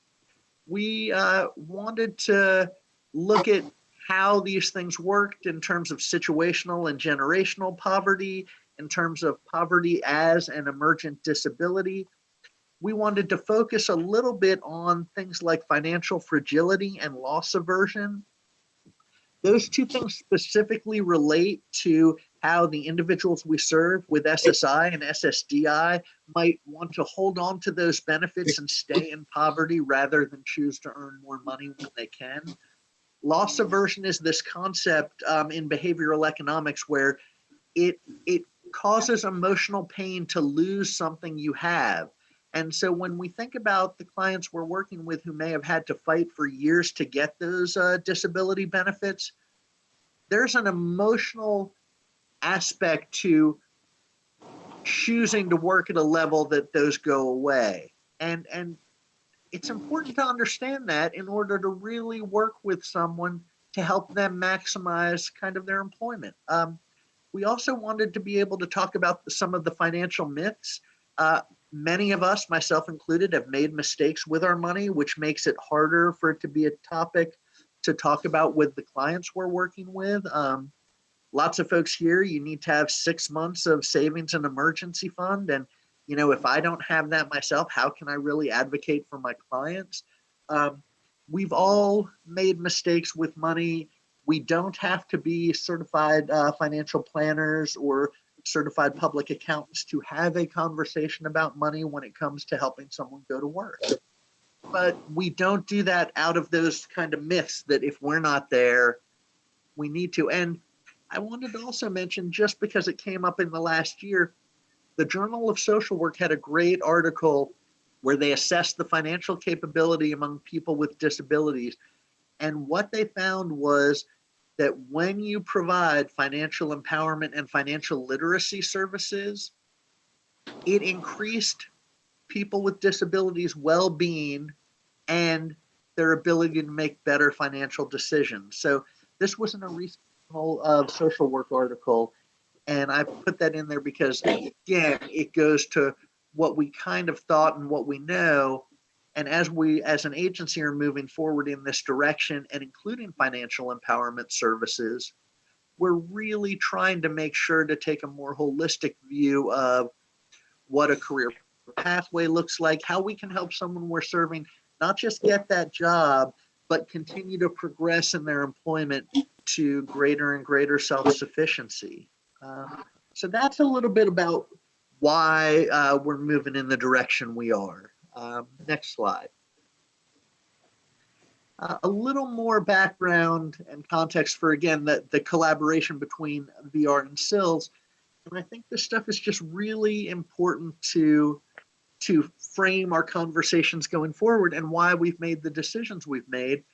This just was from October of 2020. People with disabilities are twice as likely to live in poverty. More importantly than that, though, it costs money to live with a disability. It's more expensive. And in a study that came out in October of 2020, adults with disabilities were estimated to require 28% more income to achieve their living standards compared to similar households without an adult with a disability. So what that means is roughly you need almost 30% more money to live at a level of someone that doesn't have that disability related expenses. And that's important to know because We know it costs more, and we know that folks are more likely to live in poverty, and yet we're only now beginning to try to add conversations around financial empowerment to the VR process. Another big shift for VR is that WIOA, when that came about, it shifts the focus for Voc Rehab from survivor jobs to careers. So it used to be folks could come in and say, I just need any job. I got these bills to pay. Help me get to work today. And while that is important and it's something we should help with, that doesn't have to be someone's final goal. And according to WIOA, it shouldn't be someone's final goal anymore. We aren't there just to put a Band-Aid on a situation. We need to help folks develop a plan to have a career pathway, to have a job that can grow, be stable, hopefully earn more and more money over time. With all that in place, we felt financial empowerment services were a natural and needed place to braid and leverage resources through the broad-reaching nature of what SILs can provide and what VR can provide. SILs are unique partners in terms of their approach, their staffing, and their orientation to service provision. As Kevin will talk about later, the staff in SILs often have disabilities and are able to speak from a frame of reference that is personal and engaging to the rest of the clients we serve. And we really feel that this targeted approach of working with our SILs will increase communication and outcomes across both systems. As Kevin and I have worked together, it's been fascinating to better understand all of the things our SILs can do that strengthen the end results and the lives of the clients that we mutually serve. Next slide, Kevin. And so a little more on the Targeted Communities Project in our state. Again, it was a Rehabilitative Services Administration funded grant that was a 5-year project. The core focus was identifying and engaging underserved populations. Specifically in Virginia, we looked at individuals with substance use disorders and serious mental illness, along with individuals receiving Social Security benefits, whether they be SSI or SSDI. And within those parts of the state, let me go back. When we say underserved populations, what we looked at were the number of potential people offices could serve that were in the community and the number of those referrals VR was getting.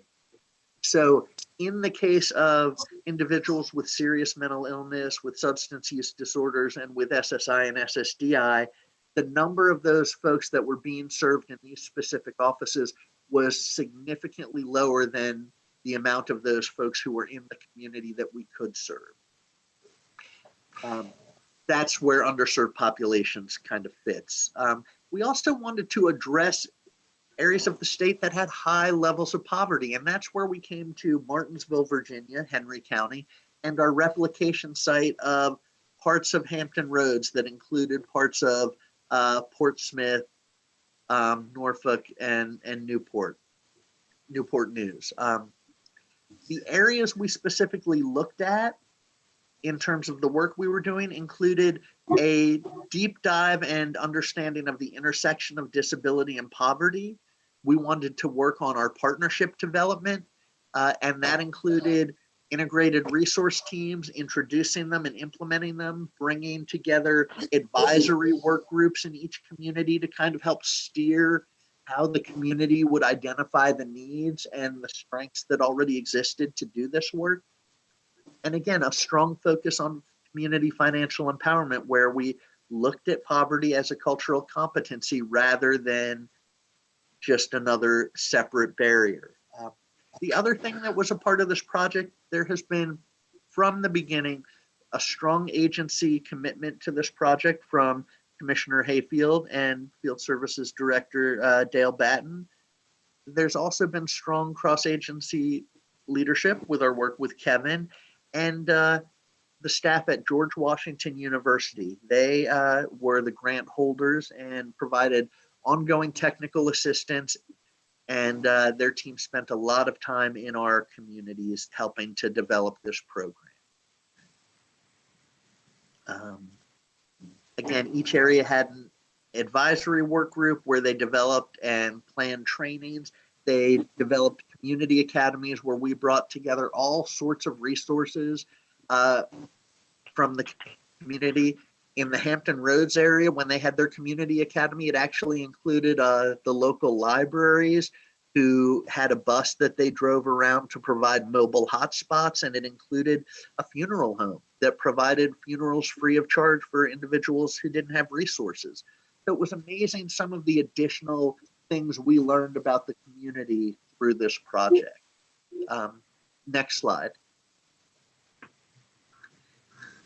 And so I'm going to start and then turn it over to Kevin. But our goals of expanding the targeted communities work to the Sills really was ideally to help the VR stakeholders' competency. We wanted to utilize Sill staff to expand the technical expertise for our clients with IPE goals, as well as for their clients with independent living plan goals related to financial empowerment. We wanted to strengthen relationships between Sills and VR towards common goals. And again, part of it was to increase and enhance options for community-based supports that would promote job retention while increasing options for more vendable services for our partners. We felt that we have opportunities for the staff to vend services to DARs, and if they could, it would strengthen their Sill.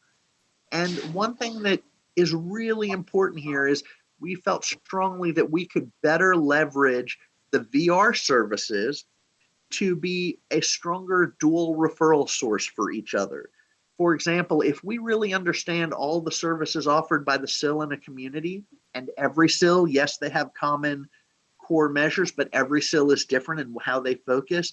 If we can understand that focus, we can better get our clients who would benefit from those services to those Sills, and equally importantly, we could do a better job of attracting those Sill clients to choose to apply for VR services to strengthen their employment.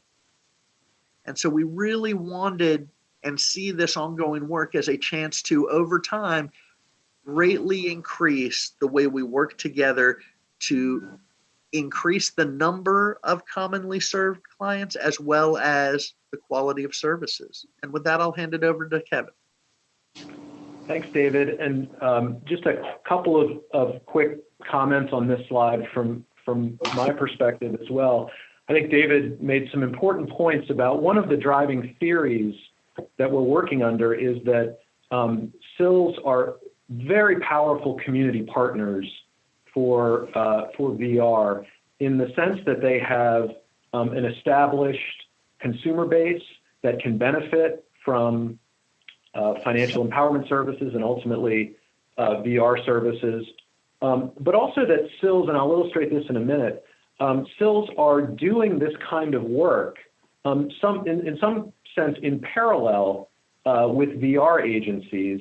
And so one of the things that we wanted to do was kind of put our foot on the gas and hook into work that is already being done in these communities through increased support of expertise and also the support and statblishment in one case of increasingly productive partnerships with the hopes of scaling this up kind of statewide. And I would also like to echo David's thanks to our leadership, certainly Dee Dee Batten on the Division for Community Living side, Marcia Dubois and Carolyn Turner have been very supportive of this cross-divisional collaboration.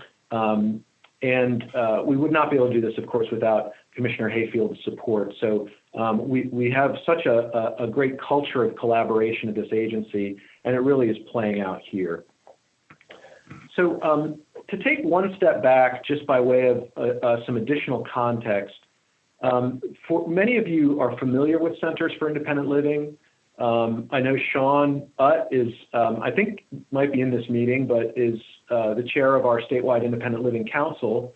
But for those of you who are not, Centers for Independent Living are really unique community-based organizations that provide an array of independent living services to people with significant disabilities in their communities.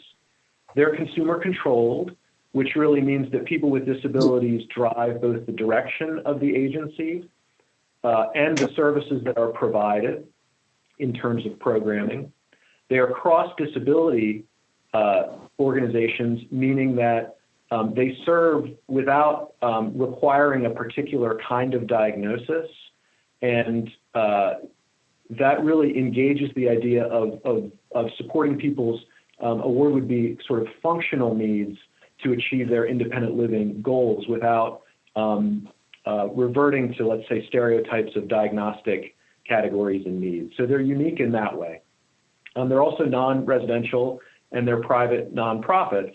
And as David mentioned, by mandate, 51% of the staff and board have to be people with significant disabilities themselves. And so this is really important to the uniqueness of the partnership that VR has and can continue to expand with Sills because of their connection to the needs of people with disabilities on the ground in their community. And in this particular project, Sills really have a role, we're seeing, in developing programming and services that are wholly responsive to what they're seeing in their community. So they really offer an important partnership.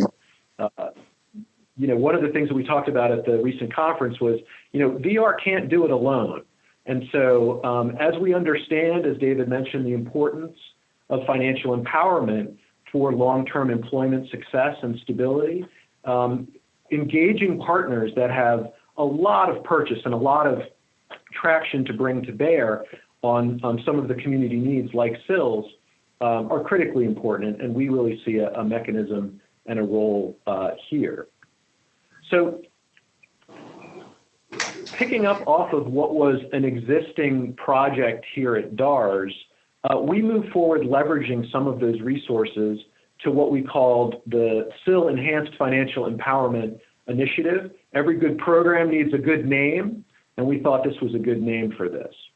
So the goals of the work that we're going to describe in a little more detail for you, particularly as it related to this Sill initiative, was to provide very targeted support and the development of financial empowerment service expertise to two Sills in the areas that David mentioned, the Norfolk, Hampton Roads area, Henry County, Martinsville area.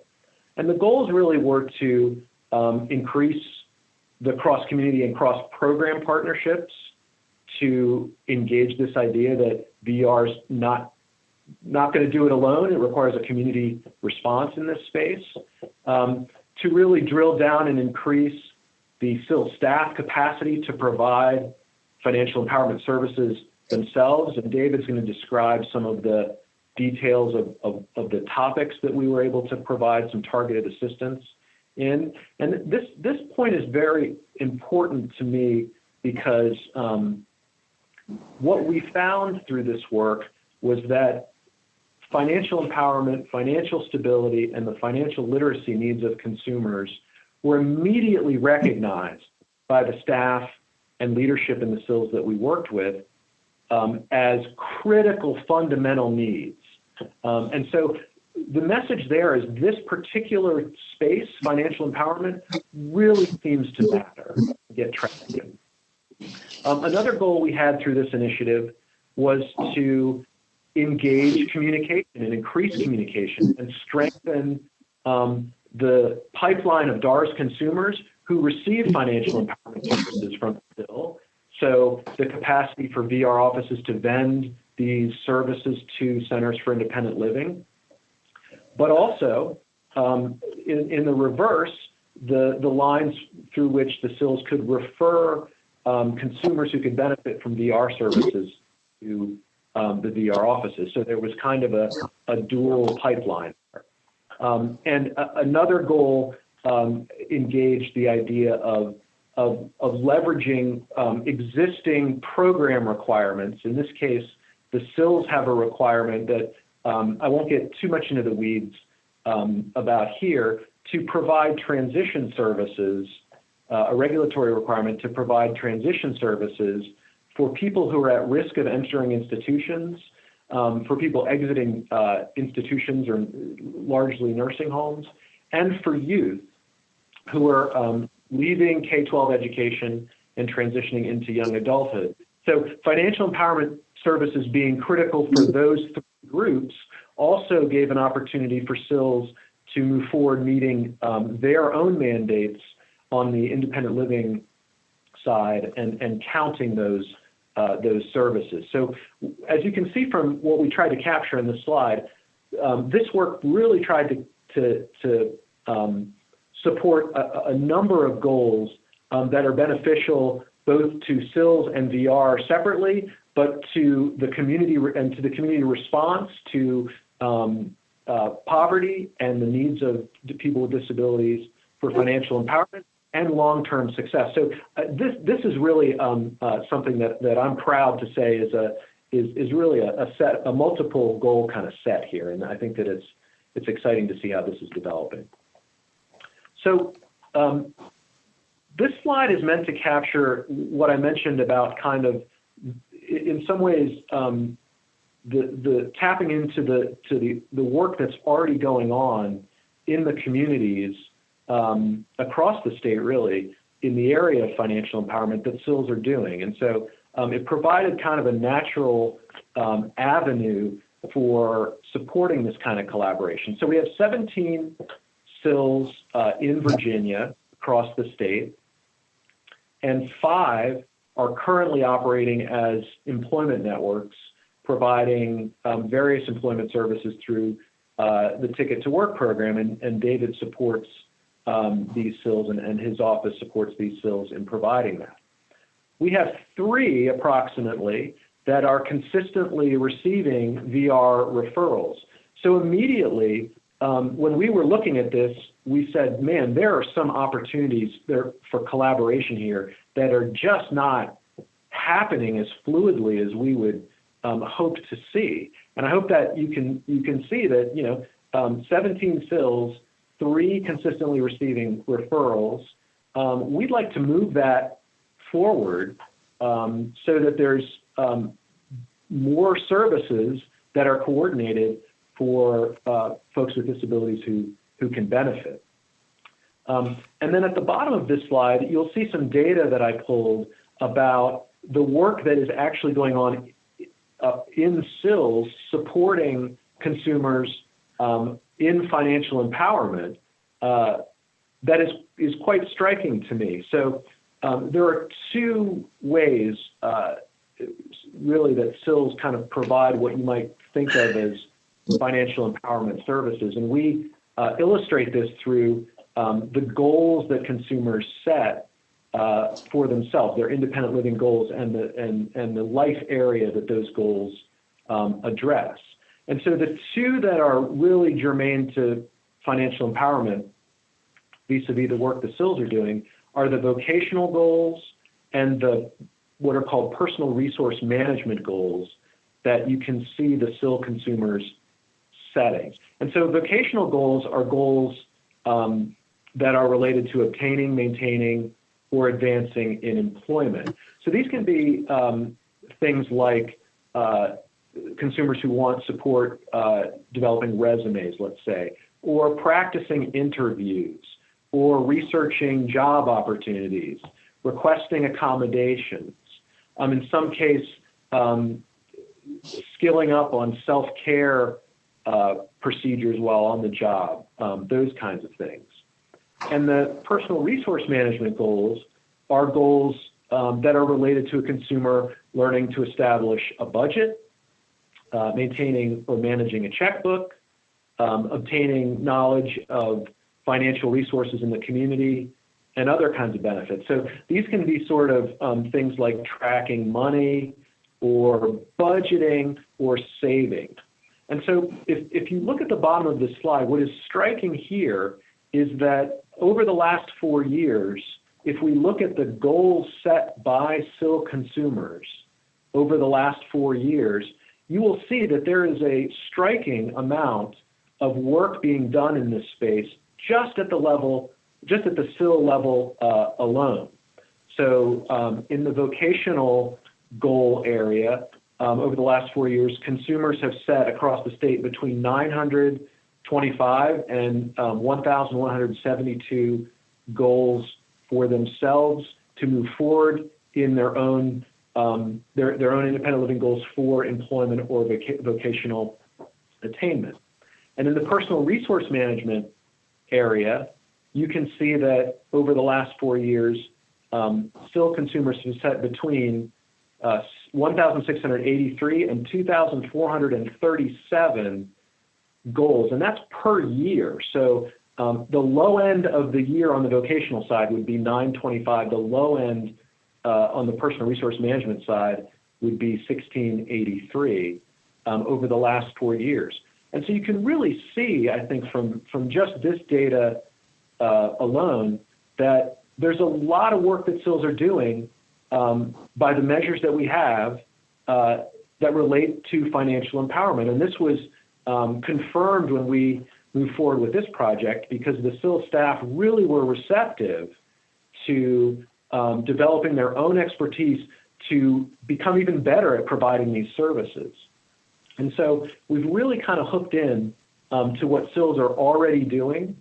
And what we want to do here is move the needle on advancing existing expertise, and that provides a natural avenue to connect VR to these important services. We recognize that financial empowerment services are critical for VR clients in terms of long-term employment success. Increasingly, as David was suggesting, the data showing, we recognize that SILs are providing these services already in the community in sometimes striking ways. So it's a natural kind of connection. And if we can engage helping the SILs take a step forward with their own capacity to provide these services and connect them more robustly, let's say, to VR, there's really an opportunity to ramp up the support that we're providing for positive outcomes for people with disabilities in the community, the two communities we're talking about, and then hopefully over time statewide. So this is really exciting work to me that we're able to kind of bring together. So we're going to get into a little bit about the specifics of the project and the intensive education support that the SILs receive through the grant resources. But I wanted to just provide a little more detail of the two specific centers that we're talking about. And the two are in the areas that David mentioned.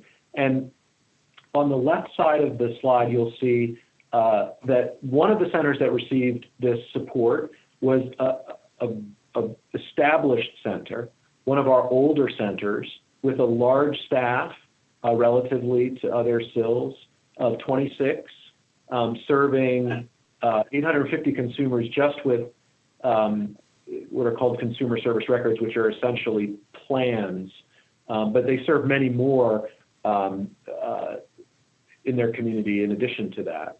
And you can see there that in federal fiscal year 20, which just ended, during that year, consumers set 177 vocational goals and 173 personal resource management goals. So this SIL was doing this work in a robust way in their community. And so as we looked for the aspirational goals of this project, on the one hand with Independence Center, this center was interested in further specializing their staff. They have a fairly entrenched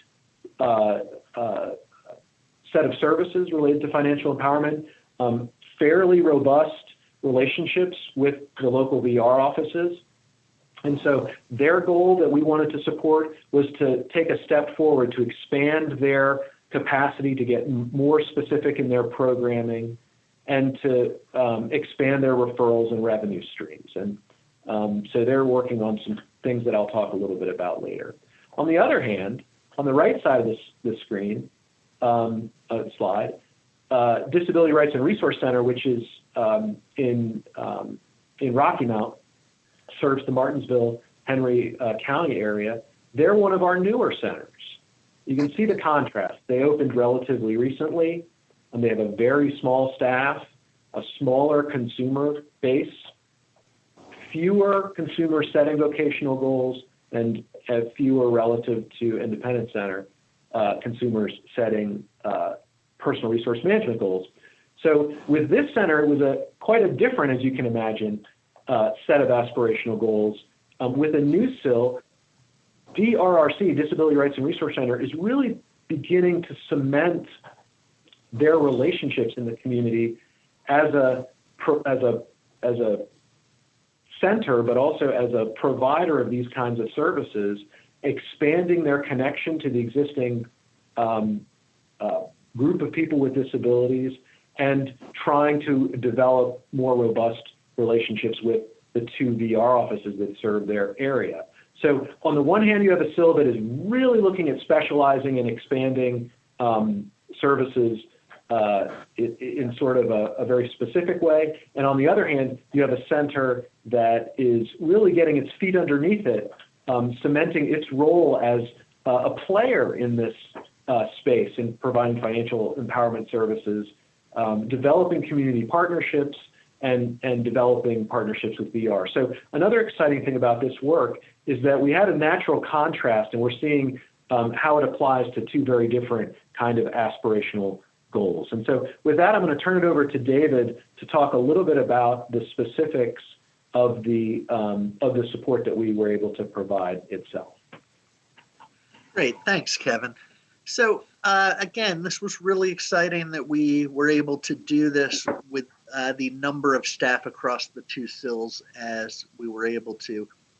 Through the Targeted Communities Grant, we found some additional money and had a contract with the National Disability Institute where we provided training to 14 staff across both sites.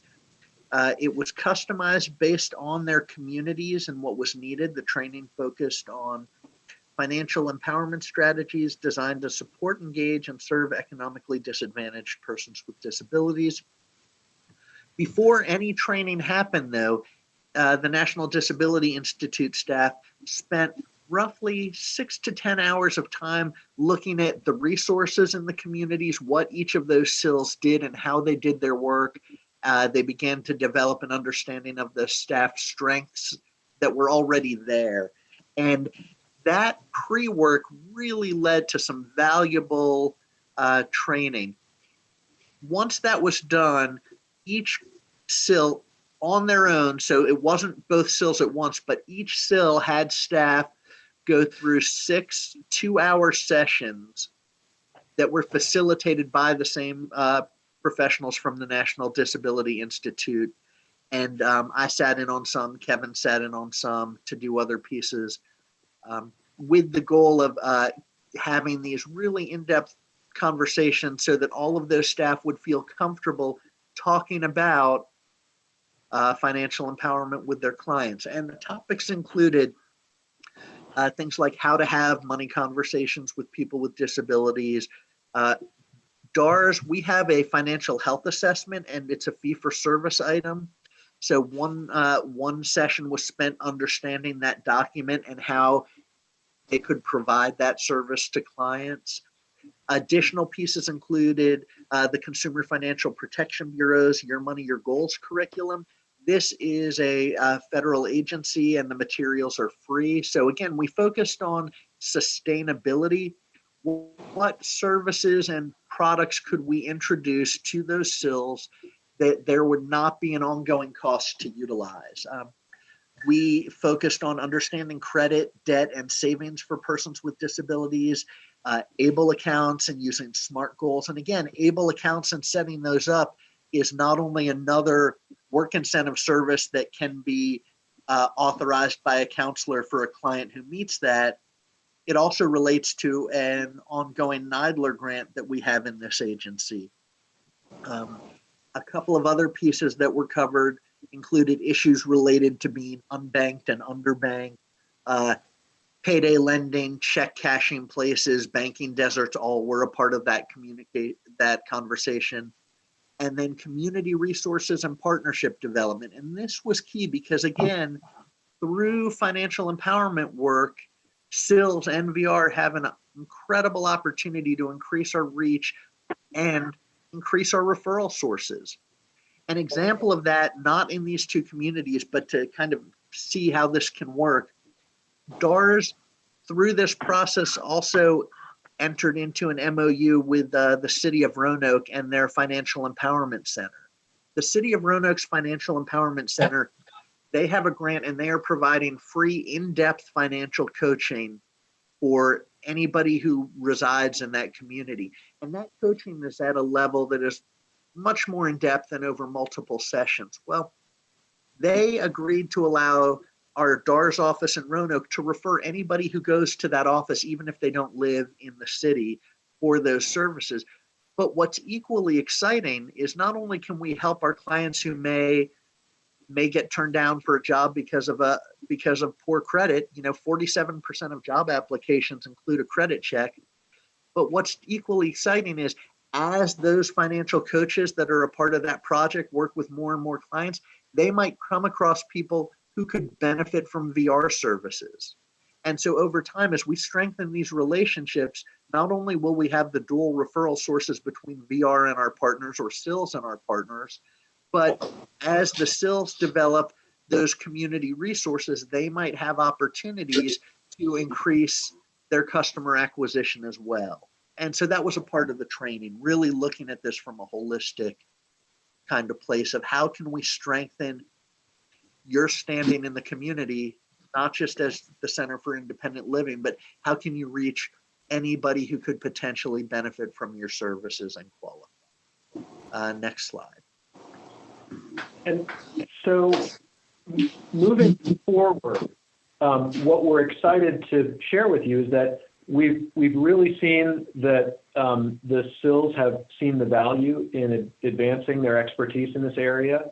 And already we're seeing programming and services being developed by particularly the center in Norfolk as a new model to market to VR, with VR as kind of a customer, but a model that's based on some modules that are being developed and linked to what David mentioned, DARS financial health assessment, as a way to kind of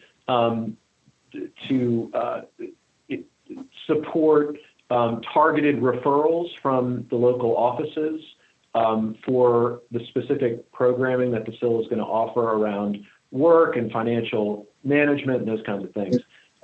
And on the other side, we've seen the other Sill really locate expertise in things like banking and savings products and ABLE accounts, and doing outreach to the local offices and starting to see some referrals. So we're seeing programming being developed, and one of the real areas of traction here is that this represents the kind of lived experience of consumers in Sills. So it has a dimension of being developed by people with disabilities for people with disabilities. And VR is coming to the table going forward to actually provide input to this programming so that there's a communication and a common end to what the Sills can provide that meets the needs of the local offices. And as we move forward, and I know we're kind of running a little short on time, so I want to leave some time for questions. What we hope to achieve going forward is to scale up these products throughout the 17 Sill network across the state, to continue to involve increasingly throughout the network, the VR offices in the development of these products and programs, and to do continued outreach like we're doing here. So to just kind of end this, and we look forward to any questions or comments, we have learned a lot and are learning a lot through this collaboration. First, this project has been a lot about financial empowerment, and I want to emphasize that that matters a ton. That topic has a lot of traction and purchase in these communities, and we believe across the state. But we're also learning a lot about the relationship between Sills and VR and how to facilitate collaboration. As I mentioned, financial empowerment is a common goal here, shared both by VR and Sills. And we're engaging what Sills are already doing in their communities and kind of putting our foot on the accelerator a little bit, supporting them, putting their foot on the accelerator in hopes of providing a chance for them to develop technical expertise that will shake barriers to collaboration loose. So we'll see more than 3 Sills receiving VR referrals and vice versa. And as I mentioned, we've seen a lot of positive feedback about the value of this, both in terms of increasing competency, opening lines of communication, and the notion that these services and the expertise we can facilitate in communities across the state really can meet program goals, both for independent living and VR. So I can't tell you how excited I am about this work with David. Thrilled that our leadership is so supportive and optimistic about the way forward. And I think I will leave it probably there at this point and kind of stop the screen share here, Lauren, and I'm happy to take questions and comments at this point. Awesome. Thank you both so much. Are there any questions? Yes, thank you so much.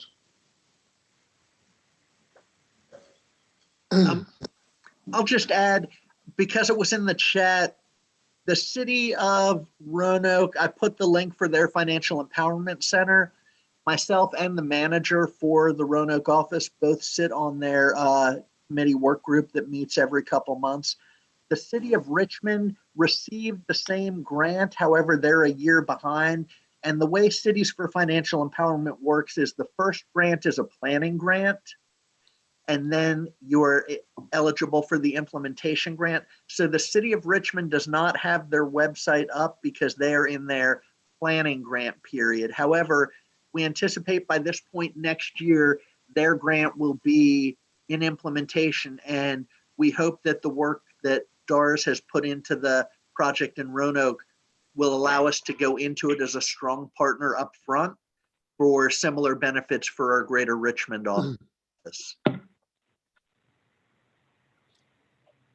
There are a lot of comments in the chat, and I just want to make sure to highlight a few. Commissioner Hayfield said, I would love to see us expand this Sill Vocational Rehabilitation Partnership over the next few years. Program to individuals seeking employment, better understand their finances and help plan their futures. Great opportunity. Dee Dee said, I totally agree, Commissioner Hayfield. At one time in VR, we had a very good working relationship with the Sills and VR customers, but not specific to financial empowerment. And Jenny, she also said, agree, breaking down Independence, 850 by 26 employees, and Martinsville, Henry County, 164 by 5 employees, brings the same rate of 32 plans per employee, very effective. And I just want to let you all know that Kevin was kind enough before the CSAVR conference, he was kind enough to present some of this information to the Silk, and they were very excited. So this has received so much positive feedback. And one other thing we did. Oh, go ahead, Kevin. Well, I was going to mention, I mean, thank you, Lauren, very much. And one thing that I've certainly learned is that the content matters here, and David's leadership in messaging on the importance and raising awareness of the real importance of financial empowerment and stability for a whole host of outcomes for people, vocational and otherwise, that has been an incredible insight that he has provided, I think, to many of us at DARS, but is a real driver for this work. And the content and the topic matters. And I think we've really hit on an important area here, right? Thank you. I wanted to add, because it fits with that increased partnership between VR and the Sills, DARS is fortunate to have an upcoming started grant with older Americans and increasing access to work and technology. And one of the things we've tried to do early is bring Kevin into that and those Sills. So it's an area that as as Megan works on developing that, I believe, Kevin, some of those skills might be part of the work groups for the communities. I hope so, yeah.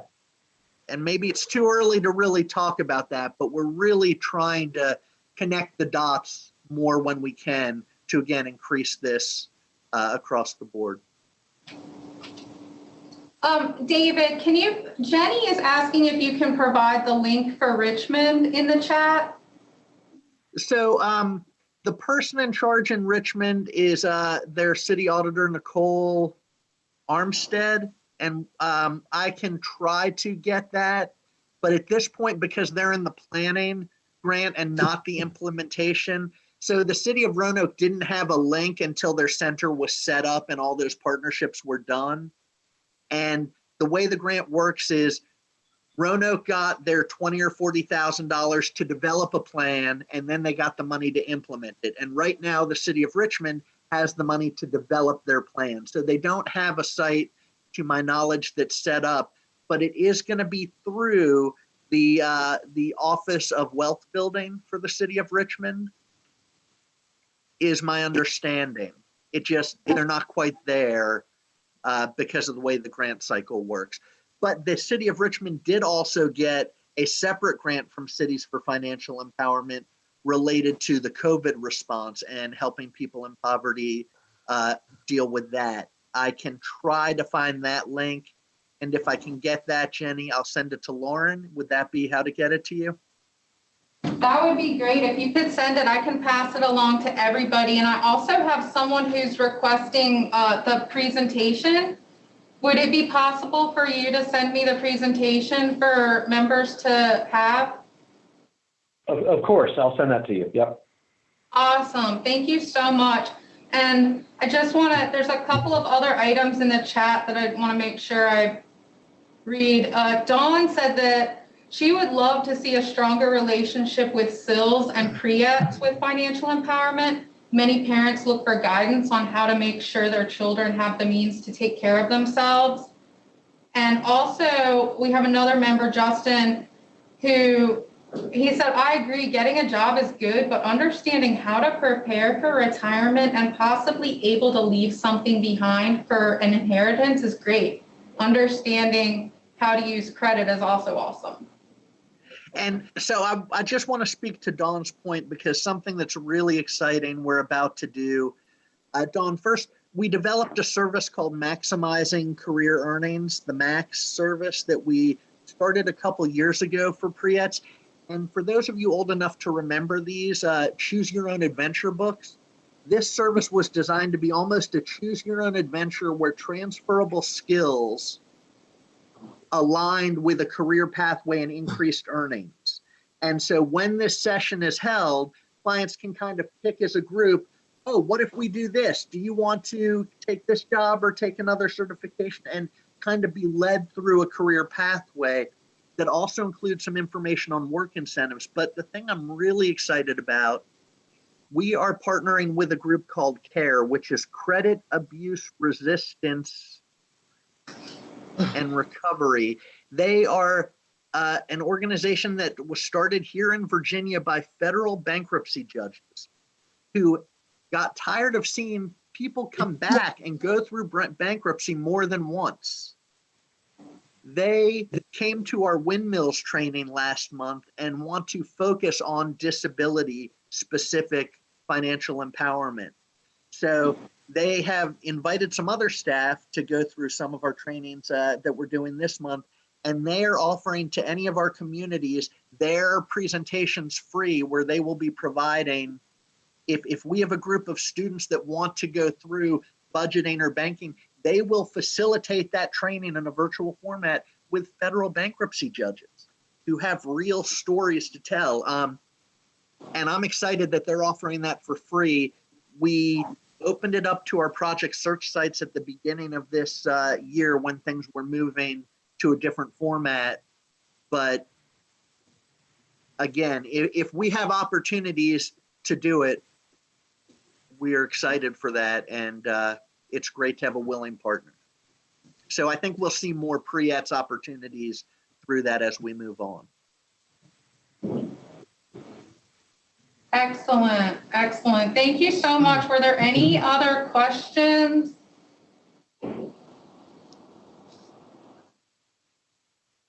All right. Thank you all. Yes. Thank you all very much. Thank you. So important. Thank you. Thanks. All right. Yeah, guys, that's just so important. Financial empowerment for anybody, people with or without disabilities. So many people don't know which way to turn to make their dreams and aspirations a reality when it comes to money management. So great information there, especially the center in Roanoke. I'm definitely, as a Roanoke resident, I'm definitely going to keep that in mind and pass that along to anyone who may need. So now we are, looks like slightly behind schedule, but I'm sure we can catch up. Don't worry. We'll be talking about the development of the SRC recommendations. Yeah, and hopefully what I've done is I have put your current, well, your last year's recommendations into this PowerPoint. And, you know, I think that as you are forming your recommendations for 2020, looking at these will certainly help. And especially if you think that you want to carry over any of the recommendations from 19, okay? So if you want to just take them one by one, will that work best for everyone as we talk about the 19 ones? And I can start making a list if you think that this is something that you want to carry over. The first one is the median hourly wage for VR consumers, and federal fiscal year 2019 was $10. And so I don't know if you would like to keep the median hourly wage as a recommendation. It's at $10.25. I think we just heard in the data from Barbara. That's what it's trending at, between 10 and 10.25.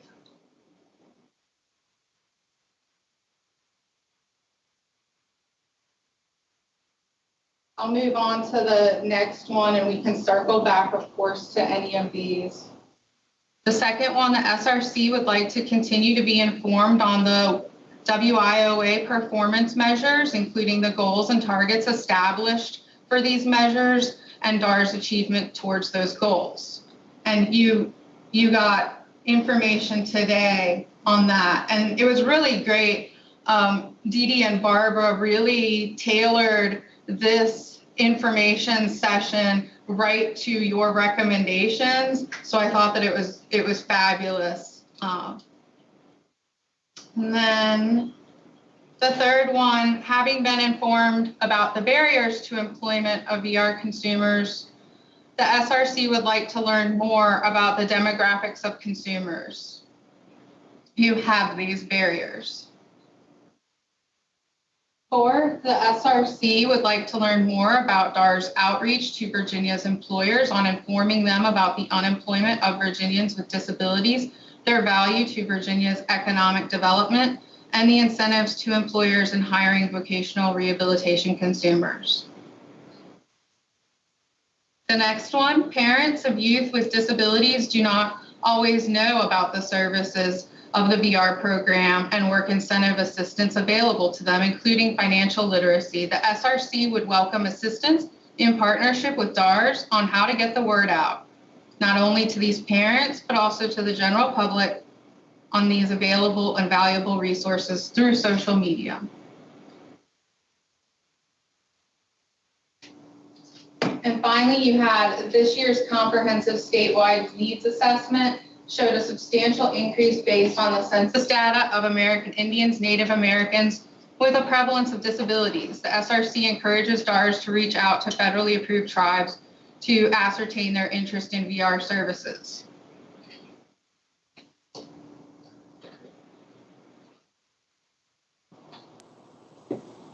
So working back, you also, I think I dropped one accidentally, and it may have been because you've hit on it really well, and that was to have more knowledge about the Centers for Independent Living and what they're doing. So I accidentally, I think, dropped that off of the list, but that's on there, don't worry, that was on your 2019.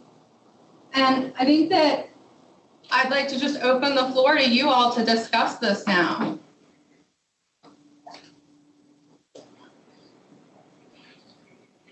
Hi, this is Daniel. Looking at that first goal, I mean, I think it's important to always kind of keep wages lead, right? It's a constant area of growth. I'm curious, and maybe it was covered, and maybe I missed it. I'm curious, one, as to non-disabled people who are employed in similar jobs, what is their median income, and how does that compare to DAR's clients? And two, is part of this goal not only to find,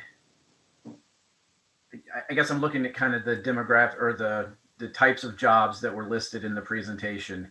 Is the goal here to get people in similar jobs because they're working for folks, but with higher pay, or to seek out higher paying jobs that might be in different fields or different types of work, or both? And I don't know who I'm asking, but I'm just sort of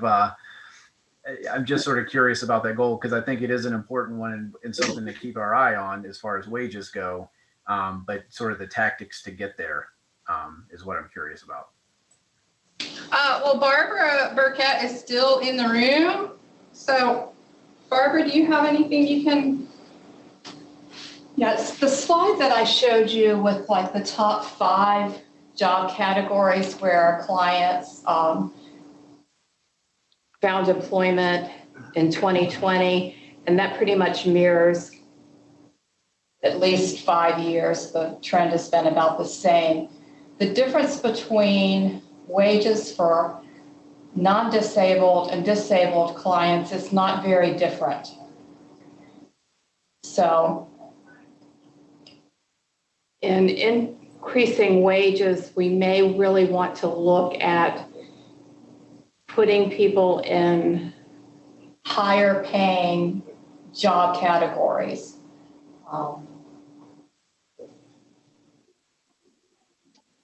This is Angie. Just was going to contribute that I would agree that the $10 an hour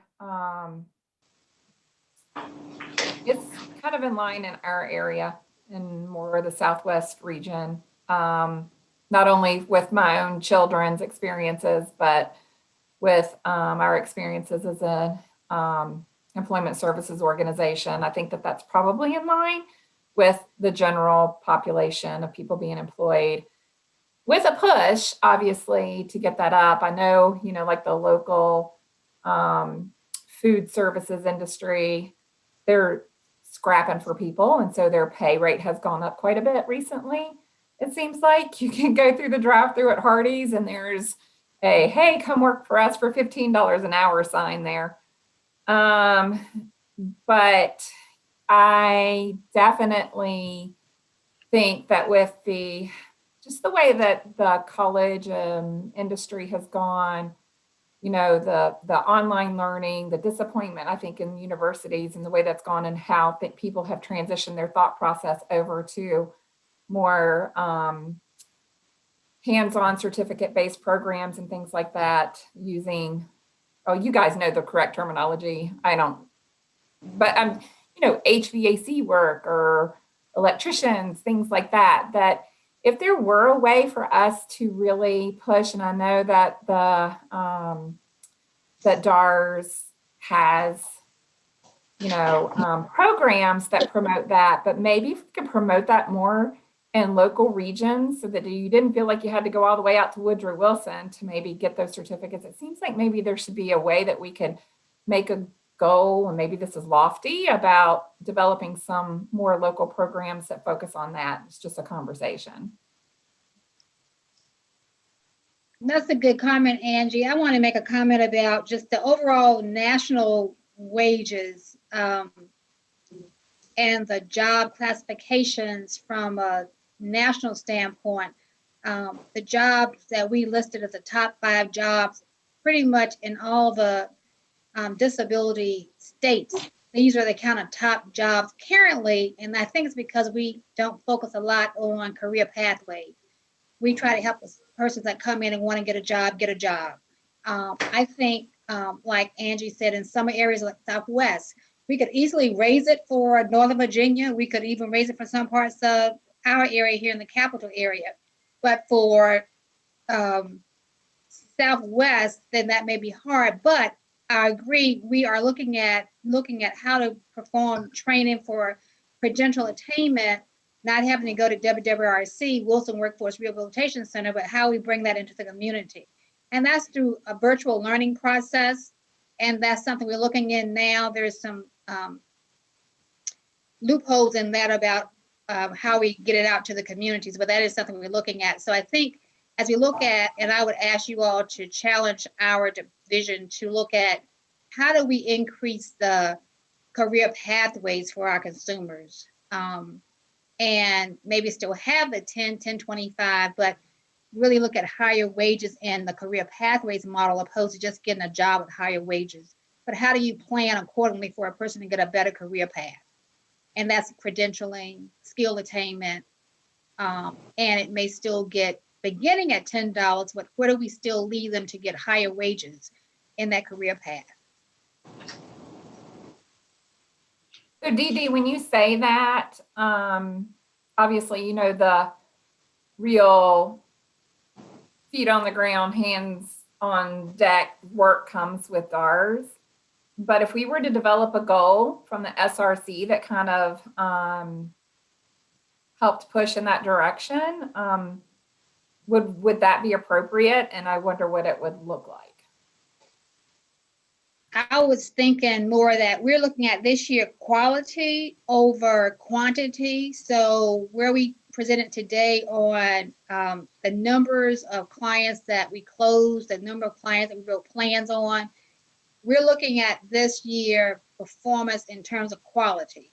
If we do a good job in the beginning, talking to customers about career paths, and if somebody just wants to need a job, then let's try to help them get a job. But at the same time, talk to them about how do you sustain where you are by offering financial empowerment type sessions or conversations about how do you stay and sustain yourself and your family and stay out of poverty so you don't get this job and then have to come back to us in another year or another 6 months because the job may not last. But we can help you get a job now. But in that same conversation, how do we help you look at a better skill set to give you a better job to sustain yourself and your family moving forward? And that's a whole different conversation than what we've had in the past.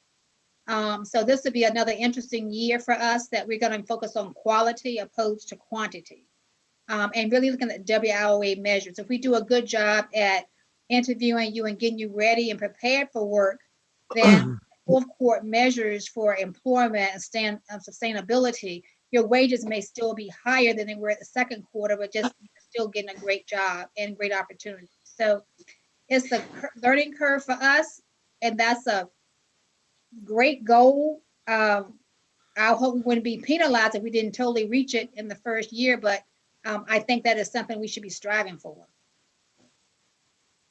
So this is Lauren, I hope you all can see me on camera. Charlotte was nice enough to let me borrow her iPad. My webcam is not cooperating, so I apologize if you cannot see me. So a recommendation that looks at increasing career pathways awareness, along with job sustainability and financial empowerment opportunities, could all of that be rounded off in one recommendation rather than looking specifically at the median hourly wage?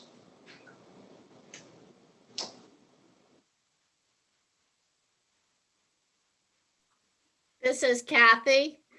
I think it'd be great to break that into a few different recommendations so that a little bit more measurable.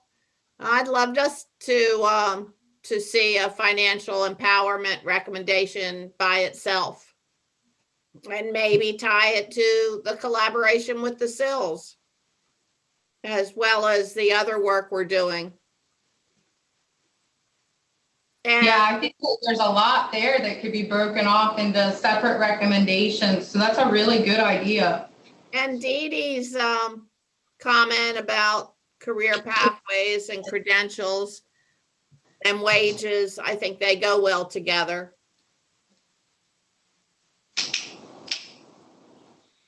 Your recommendations we share with the managers and the district directors in the field. So it's always positive for us to have strong recommendations from you. So we appreciate that. Yes, and Commissioner, this is Pam Cobbler. I was wondering a follow-up to what you're saying, which I think is brilliant. Can we squeeze the median, the wage in there somewhere, just so that people are aware that we're still wanting to talk about that? Not that it would be the main focus. And I don't know how much, if you say something over and over and over and over and over again, how often are people listening? But at the same time, should a number be put in there just to keep it on the radar? I'd like to hear your thoughts about that. Absolutely. I'll never be happy with $10, and neither will Dee Dee, especially when we hear all the talk about, you know, we need 15 to even have a living wage. So Dee Dee's recommendations are the steps you take to get to increasing wages. So I would absolutely keep it in there. Push us. Thank you so much. Any other comments, suggestions? Don't all jump on at once. Yeah, this is Garrett. I do have a question. Dee Dee, you mentioned about for those improving their career pathways, a lot of that was virtual learning, I think you said. So is that like, are you talking about right now just because of the COVID restrictions, or just in general?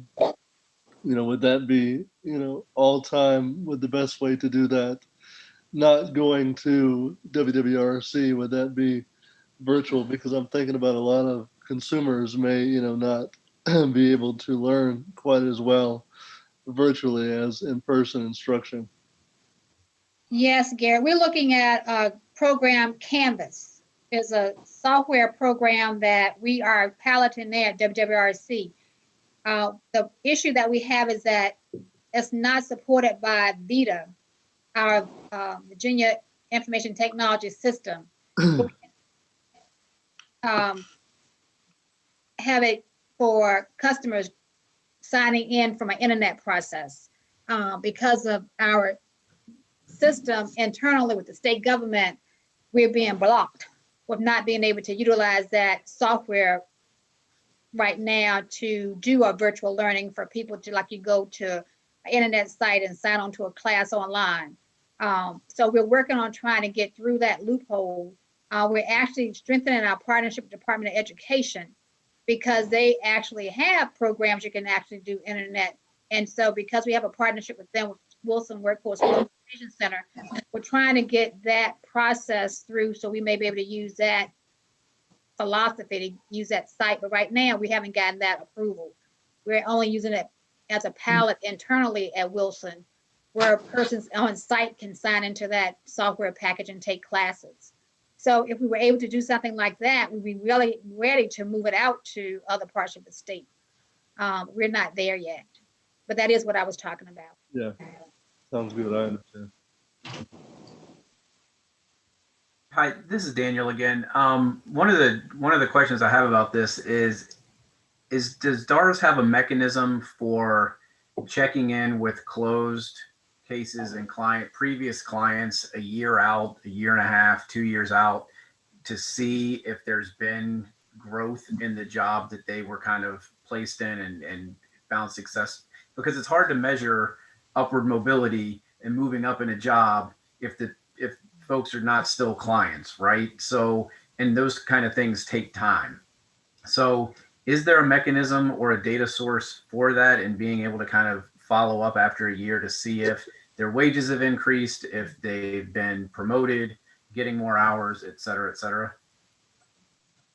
Daniel, we don't necessarily have that process in place. However, Wilson Workforce and Rehab Center is looking at moving towards that same kind of surveying now a year out when they leave Wilson to see if they actually still have a job, increase their promotions and the job opportunity from the training they got at Wilson.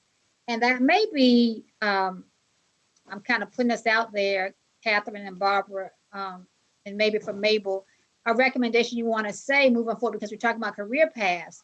As we look at the fourth quarters, which is a year out, we get it from VEC, but do we want to now look at something different internally and try to do another survey a year out to see if you actually were still employed in the same job, or if you got a promotion, or those that were 2 years out? I don't know if we even have a way to contact those people yet, but maybe there is a way we can do something like that. So that is a good recommendation. We're talking about career paths. I know that we're able to do that for a grant that we have right now. We're doing that because it was a 5-year grant, and they're looking at how people are successful in that grant. But that's a very small population of clients that we're going back out and looking at what has happened since you started with career pathways. But that may be a recommendation you want to put forth. What about recording that information a year out when you're doing follow-along services? Right now, we do our follow-along services for open cases that are not a year out, but while they're in the service category. That is something we could recommend, though. If you look at them a year out, then how do we go back and survey that population, which we used to do in closed cases previously.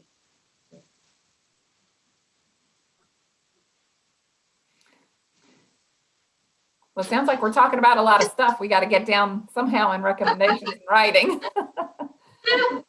Well, actually, everything that you're talking about really works together fairly nicely.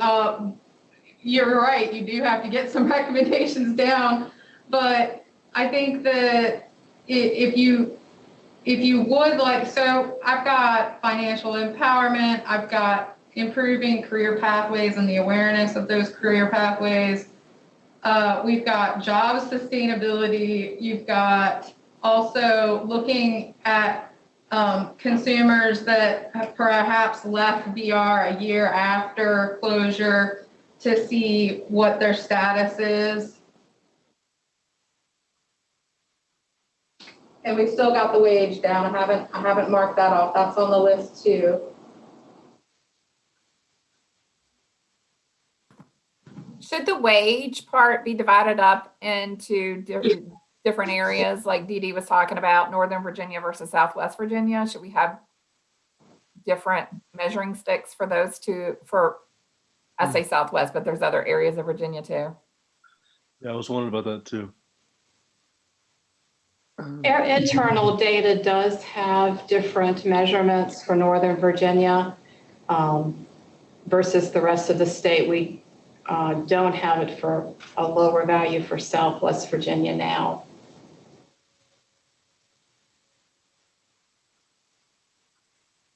But you're able to, sorry. Yes, easily separated. That's easily done. I was just going to say that ESOs and for DARS and DBHDSs sometimes have different wages that are compensation measures that are provided for us. So, you know, if you look on the reimbursement on DBHDS's site, there's Nova's reimbursement versus Southwest Virginia. So I think it would, well, I don't say South, I keep saying Southwest Virginia. Other parts of Virginia, I guess, is what it is. But it wouldn't be out of line what state agencies are already doing. Perhaps we could just do it by the regions, because I believe we're already collecting that. Districts? The districts, yes, sorry. So just getting the wage information by district.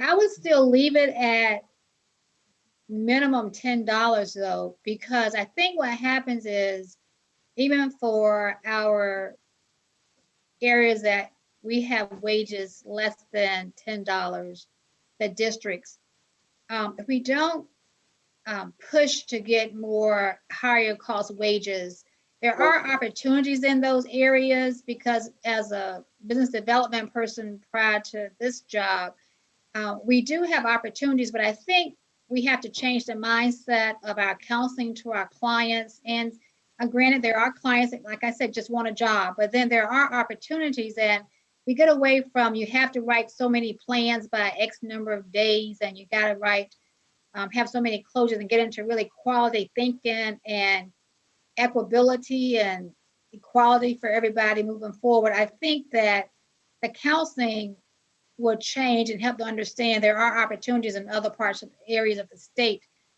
that you can get this training if you're willing to, one, travel. A lot of consumers don't want to travel. If they can get it virtually and the jobs are in their geographic areas and they're okay with it, but they have to travel, say, Bristol, Virginia, and you live in Abingdon, they may not want to do that, but that's where the better jobs are. So it's kind of having to meet people where they are, but also educate them on the possibilities of what can be better living wages for them. So I absolutely agree. It should not be less than $10. Yeah. Absolutely, no matter where you are.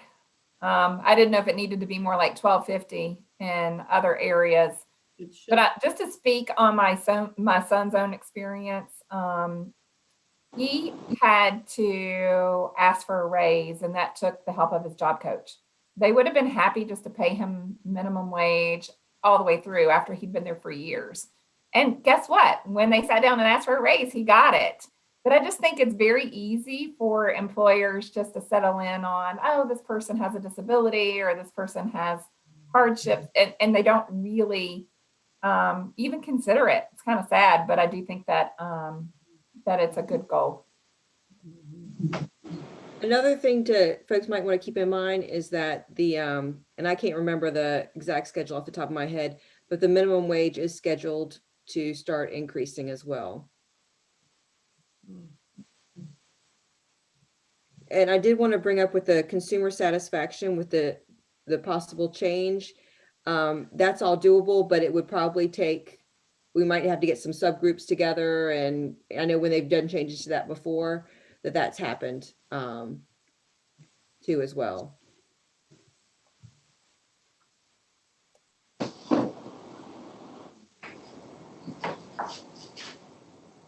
Now, luckily, I have kept this item on the agenda for next Monday's meeting, which is also 9 to 1, but we don't have a lot of time on that agenda.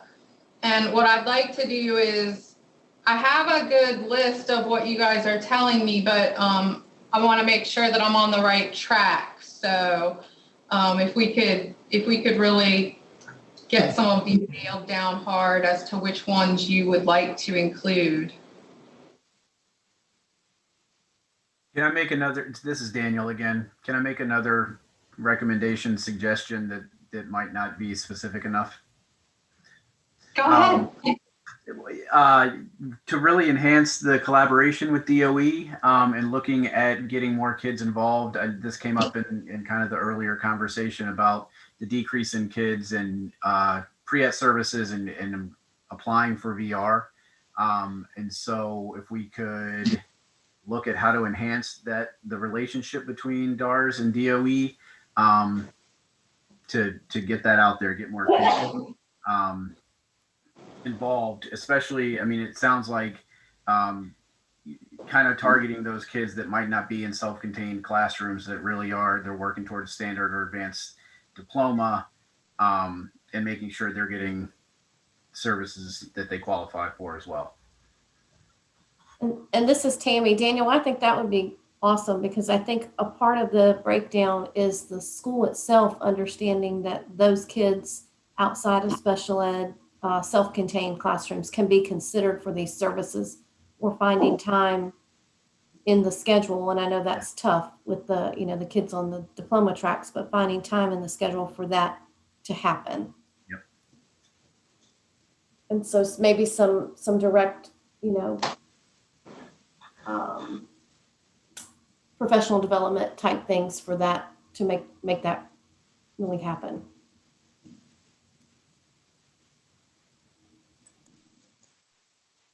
I'm writing all of this down, sorry.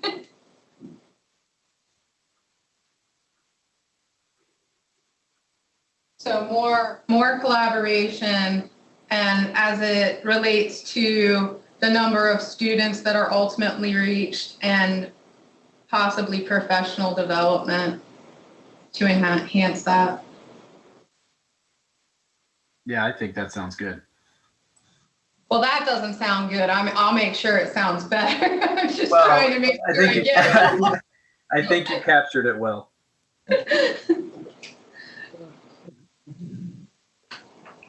All right, so how are you all feeling about your recommendations taking shape in a few of them that really target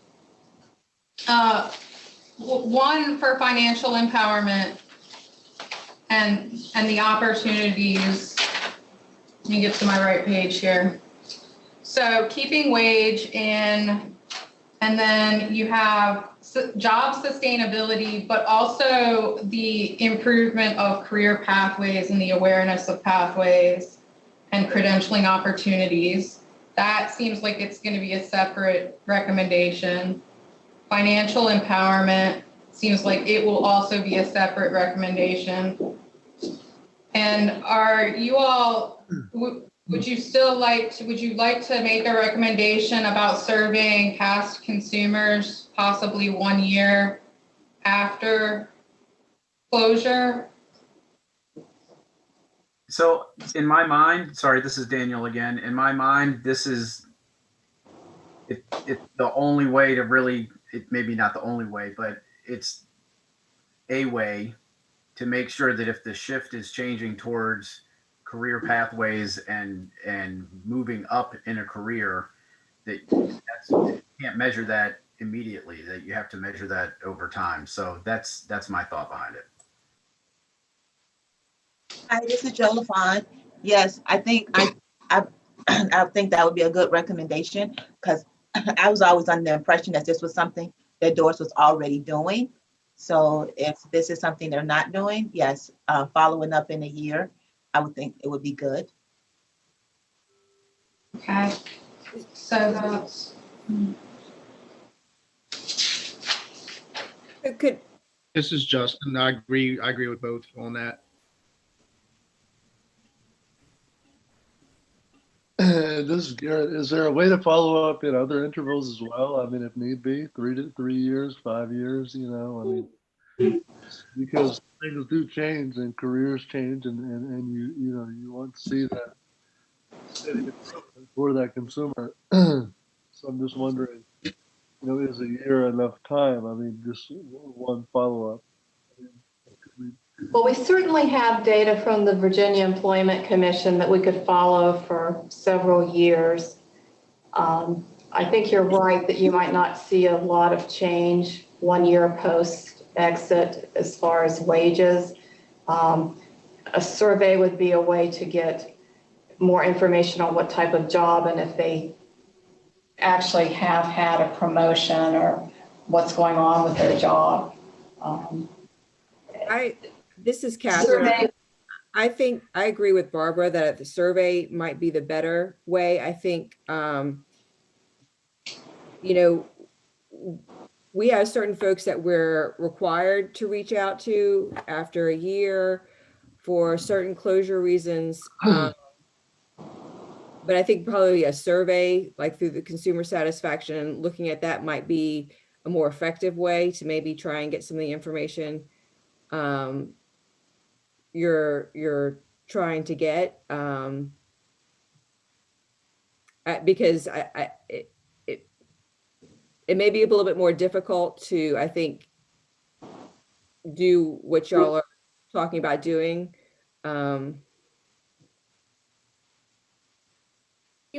This is the commissioner, you might want to recommend that we put a process in place during this year, that we develop a mechanism to, whether it's a counselor follow-up, it's through the office that our employment support staff do follow-up in a year, or whether it's a survey, but that we explore a mechanism to have a better understanding of upward mobility of individuals after they leave us.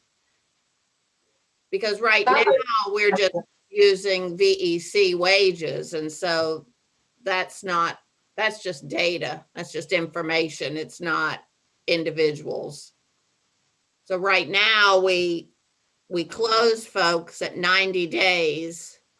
Unless it's supported employment, it's longer then. But the other data is just data. It's not person specific. So maybe ask us to explore it and figure out a mechanism, because I think it's a good point. I mean, because one avenue could be looking at post-employment services. And that if we're looking at keeping people employed and looking back at those WIOA measures, employment second quarter, second quarter past the fourth quarter, and looking at who we're providing post-employment services to, and looking at maybe further delving into that. That might be a more effective mechanism to get at what you're trying to get at. Mm-hmm. And I think the commissioner's correct. The VEC data is good, but there's a lot of subtle information that we can get from talking to clients, whether they're continuing education, whether they're getting education through their job. There are just a lot of things that we might not know of that we can't pick up. And those are very important variables that we should be learning about. So would you all be comfortable with giving me the time between now and next Monday's meeting to work with Barbara and Dee Dee and the commissioner and Catherine to really round out the ideas that you've given us for recommendations, and then I can get that typed up and we can go over that next Monday. How do you feel about that? Yes, I think that's Absolutely. good. I think that's Yep. This is Jenny. fine. The end of the last one on the 2019, talking about different demographics and barriers. Can we continue that into 2020 as well? Absolutely.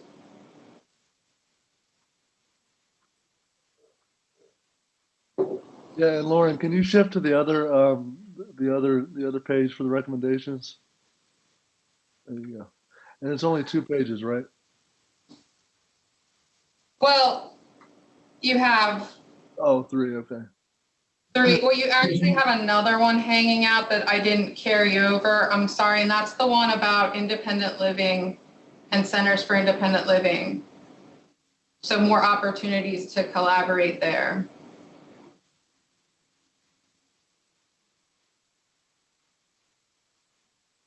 You might want to keep that one. That's your financial empowerment one. That could be a great recommendation Yeah. to move forward. I agree. That would be good to carry over, and you're really gaining some steam on that you can report on the next time. Not this report really, but the next report. So definitely.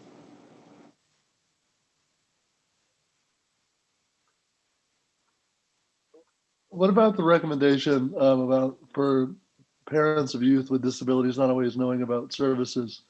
Do you find that those who come to services didn't know about it before? Because I know for me personally, I only had services for a short amount of time, but when I did, I had no idea. I didn't get services till I was 18, till about 21 or something like that. But I had no idea about those services, nor did my parents. So I'm just wondering how many other individuals, if that's still an issue, or if that's more people are, if the word is getting out better than it did 10 or 15 years ago. This is Dawn. I do still find sometimes that when I'm meeting with parents, parents will say to me, "Where were you 2 years ago?" And my response is, I was here, but they will say, they didn't know about our services, or how come we didn't know about you? So I do find that that still happens sometimes. I just think it depends on the school system, where we're at, what conversations may have been previously or prior to me getting the referral.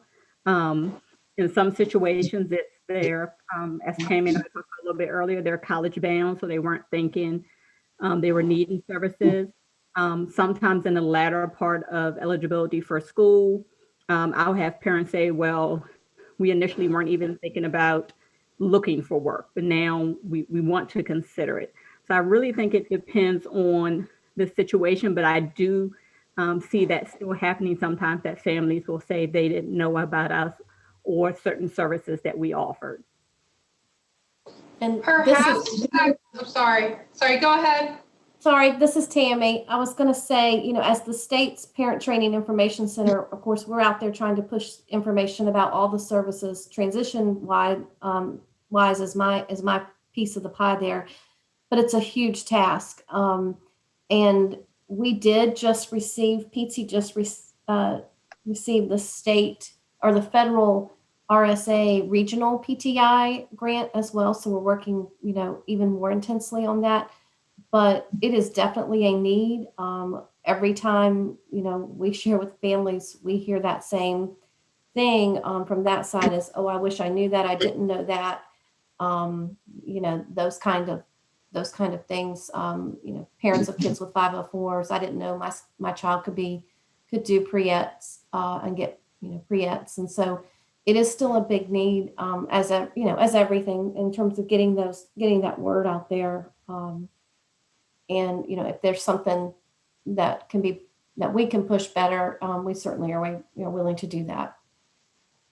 I definitely think it should stay. And, as you're reading through all these goals, recommendations, it's important for us to remember that we've lost 3/4 of a year. So basically, these things that we would have been able to pour over through so much as an agency and as ESOs and, school divisions, we just learned how to manage through COVID. So it was really hard to concentrate on these goals. So, I think it's important for us to just keep ourselves in check and to remember that, because it's almost like we lost a year. Mm-hmm. Yeah.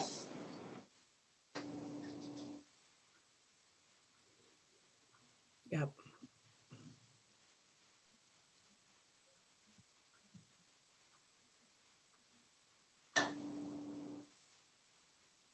The goal, the recommendation that you all were just talking about, parents of youth with disabilities don't always know about the services.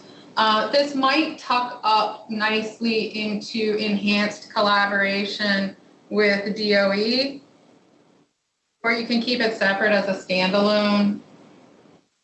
I think it could be definitely more collaboration with DOE. We are looking at a conversation with DOE for help with our skill attainment. And I could include that conversation when I talk to them about how we make sure we together are still informing parents about the services we can provide. Mm-hmm.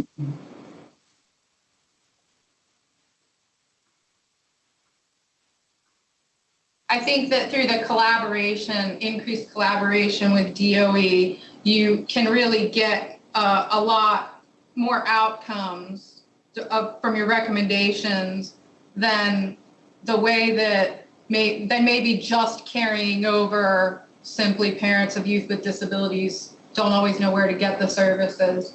So that's what it made me think that there might be a way to tuck them nicely. Lauren, this is Daniel again. I think they do fit really nicely. And, I don't know which way it should go, but I think it's important that it remain its own goal. So that it's kind of up front and center. And that way, I mean, it can certainly guide the work of the collaboration between DOE and DARS.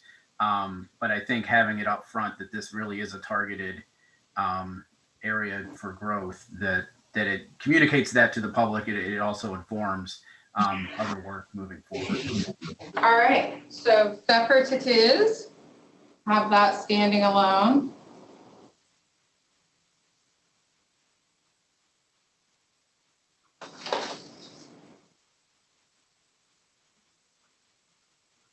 Okay, well, we've already gone a little over. I hate to end such a good conversation, but I think that if you give me some time with this and me some time with others, I can probably get you a good list of most everything you've talked about written out in recommendation form for you to look at your next meeting on Monday. Good plan. Thank you, Jensen. All right. Now your meeting on Monday is from the same time, 9 a.m. to 1 p.m. I'm going to be sending out those meeting packets today. I didn't want to confuse you all with two separate Zoom time meeting codes and all of that. So you're going to receive those packets today. Look for those in your email, please. And I think with no further business, you all are certainly welcome to adjourn unless there's anything else. And then the SRC Executive Committee meeting will start. This is Justin. Quick question. Yes, So there is no meeting tomorrow, correct? there is no meeting tomorrow. You guys chose to split this and do Monday. Okay, thank you. Thanks, Justin. Thank you all. Good meeting. Thank you. Good input. Thanks, y'all. I'm off. See you guys next Monday. All right, Executive Committee, stay on. I need y'all. Don't go anywhere.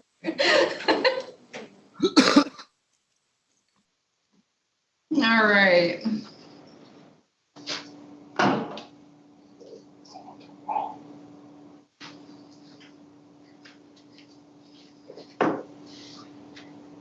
Executive Committee members, we'll start in a few minutes. Take a little short break here, get yourself a drink, do what you need to do. Let's try to be back in 5 minutes, okay?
It's still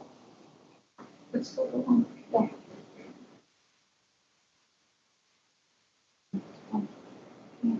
It's still picking up. I can't see any of my people on camera over here. My computer's giving me all sorts of little troubles today.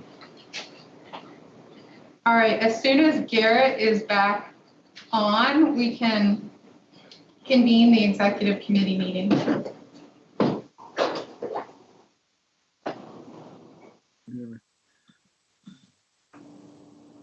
Hey, what's up, y'all? I'm back. Hi, Garrett. I believe that, let's see. Yep.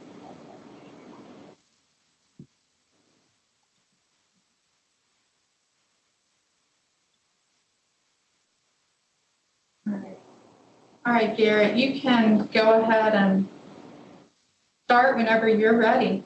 All right. Second. Let me pull up the agenda. Hold on.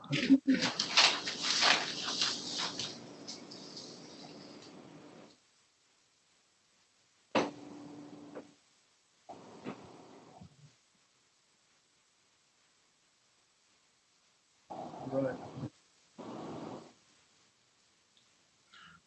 So let us call this executive committee meeting to order. First, we need to review and approve the September meeting minutes.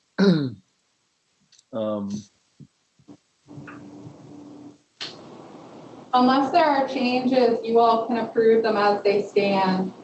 Yeah, you all have those on hand. Look them over, and I don't think I see any changes.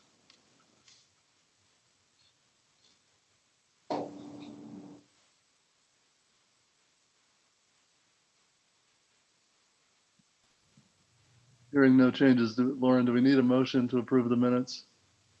Not if there are no changes. No changes. You're just approving them by consensus, no changes. Hearing no changes, then we will approve them. So now, next up, the membership status. Lauren, do you have an update on that? Yes, you all have a new member. Her name is Billy Cook. She's from Hampton and she works in the HR department at Huntington Ingalls, the Newport News Shipbuilding. It's gone through so many different names, and my dad worked for the Newport News Shipbuilding that I can kind of track each of the names. She is super excited. She came highly recommended from one of the Tidewater offices. So she's already jumping on. She will be at the Monday meeting. She'll be on that Zoom call. So I will make sure that we give her time to introduce herself. I think she's going to be great.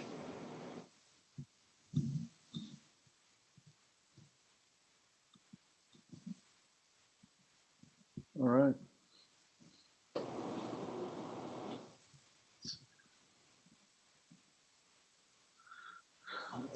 All right, next up, so I guess is my report on CSAVR.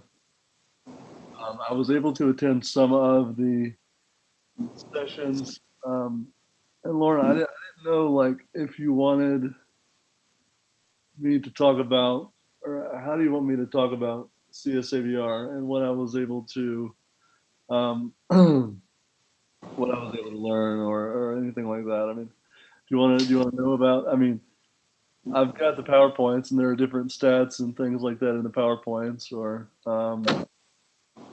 you know, and really I'm talking next week to the full council. Yeah, so next meeting on Monday, you're going to talk to everybody about your experience. And I'm sure that they would love any PowerPoints that you have so that maybe I can pass them on. But if you could,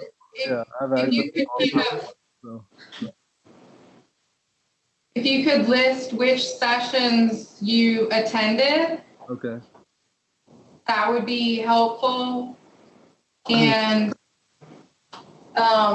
maybe just talk about however many, it could be a couple, that you found to be the most exciting or the most informative, and anything else you'd like to share. Especially, I think that members will probably want to hear how the experience was virtual. So you can talk about that a little bit. Absolutely, absolutely. Personally, well, last year I went to the NCSRC conference, and I believe the CSAVR was combined with NCSRC last year, and so it definitely just for y'all's benefit today. I felt like it was still good virtual. Don't get me wrong, but the collaboration and ability to communicate with one another, was lacking because there was so many people on each session, between 300 to 500 people. And so there was no time for any kind of actual collaboration. But what I heard was still very valuable. And in full disclosure, guys, I was not able to listen to everything in person because I was a little under the weather last week, and then I had scooter issues. I still have scooter issues right now. My mobility scooter is not working, so I'm kind of stuck in my apartment. But so not the best week for me. But the great thing is I have the ability to go back and look at everything. So I will do that. The one thing that I did find interesting is what they were talking about managing crises and things like that in times of COVID, and I think that's very important for all of us to hear. We heard from veterans on Veterans Day, and and that was really great. And also, I found out that, or I learned that RSA is forming a rehabilitation or rehab data work group to fulfill the commitment made during the Rethink VR Performance Initiative to propose any other measures that may be used to evaluate a VR program. And that means like performance in terms of effective service delivery and opportunities for individuals with disabilities to maximize employment opportunities. But it doesn't replace WIOA or anything like that. So I thought that was a cool new initiative they were starting. But I'll dig more into what I did and kind of come up with a good report for this coming Monday. Don't you worry about that. So awesome. I know you will. And don't worry about not being able to attend everything. I don't think I don't think anybody's expectation was for you to attend every session. It was jam-packed. So you have to be a robot. It was jam-packed, and then with everything else I had going on, but I still want to catch up on what I missed, and but it was still a good experience. But you can't really, in my opinion, you can't replace what you get in a conference when you're in person. I prefer, just as I would prefer in-person meetings with us, but I feel like me too. So maybe one day, fingers crossed, hopefully we'll be back together soon. So I hope so. We all have to be really careful so that we can get to that point. So be careful. So we do have to be careful. All right, let's talk about the annual report a little bit. As you probably know, because we just discussed recommendations, the annual report is in process. So there are pieces coming together, and they'll continue to come together. And the brunt of that work will be finished and completed after your next meeting. So sometime during the next meeting, we do have it on the schedule that Betsy McElfresh and I will be going over some of the things that we have already and getting the full council's approval on where things stand, especially rounding out those recommendations. And I did leave some time on the agenda next time in case we need to do some more work on those. Just so you know, there are two themes that went to the subcommittee, to Justin and Madeline. And those two themes, it's like a complete tie of how many people like each one. So the two choices, one is vocational rehabilitation in 2020, adjust, adapt, achieve. The other theme idea is vocational rehabilitation and resilience throughout 2020. So they both have the resilience thing in common. How do you all feel about one versus the other? Do you like one better? Do you have an opinion? Your opinion certainly matters. So.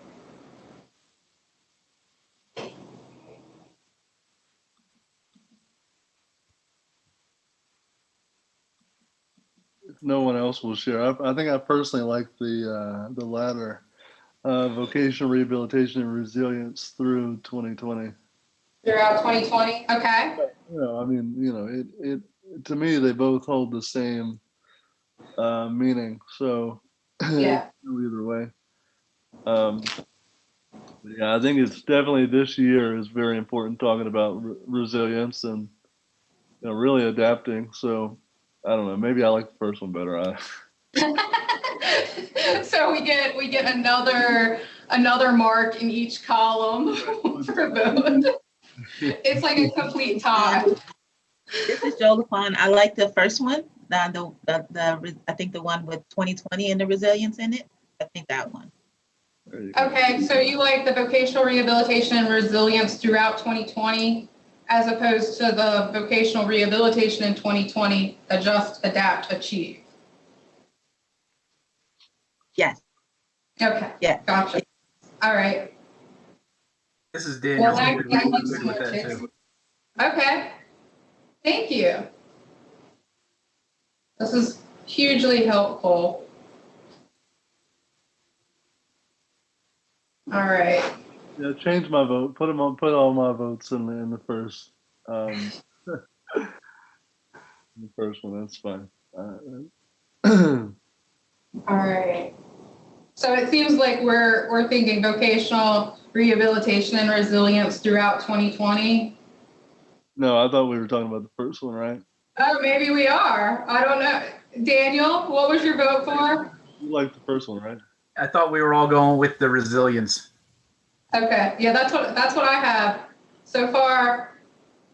I believe Jolie Fawn also preferred the vocational rehabilitation and resilience throughout 2020. Sorry, I'm a little mixed up, but yeah, that's fine. That's okay. All right. That helps.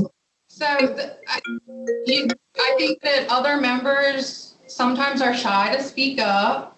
So when we're talking about this on Monday, please don't be shy ever. I like lots of chatter, and we'll talk it through with them. But so I think we're probably leaning towards the vocational rehabilitation and resilience throughout 2020. Second terms for members at large, you all have just kind of fallen into second terms. So second terms, we had an election for our officers at the last meeting. What I didn't know, and maybe you all can help me with some history, is the members at large, you all were voted in at the November meeting. So what I'm trying to do is, you're both eligible for the second, Daniel and Jolie Fawn are both eligible for a second 1-year term. I would really like for you all's elections to fall once a year. in the September meeting rather than one in September, October-ish, and one in November. It would streamline things a lot. How do you all feel about that? I think it makes good sense. Fine. Excellent. So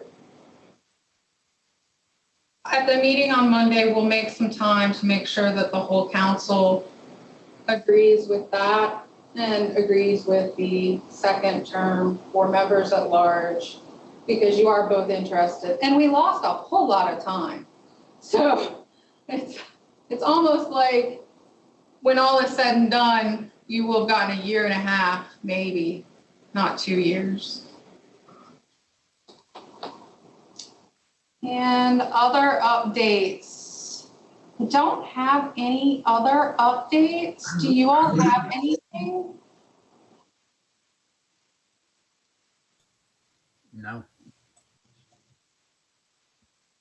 Okay.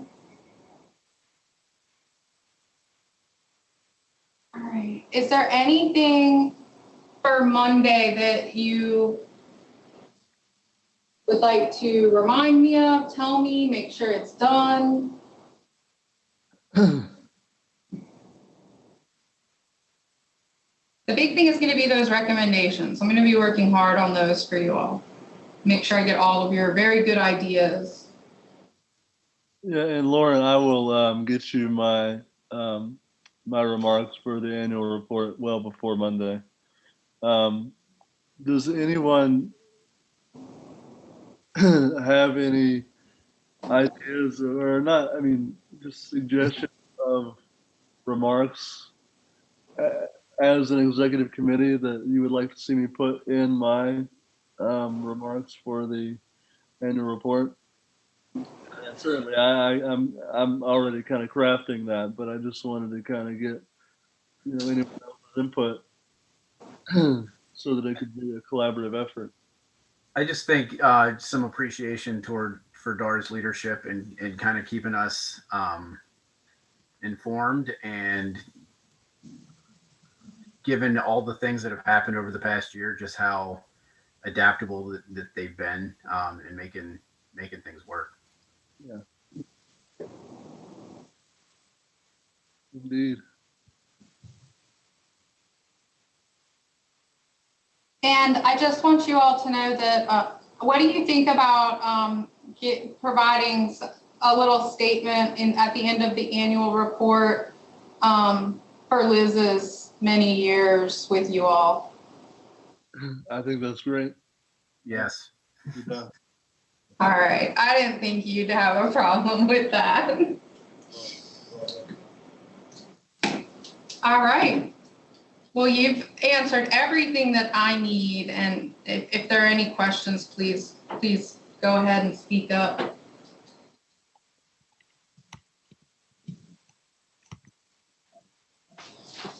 This is Jolafon. Do we have another meeting next Monday, the executive, or if that's all for the normal meeting for the committee, 9 to 1?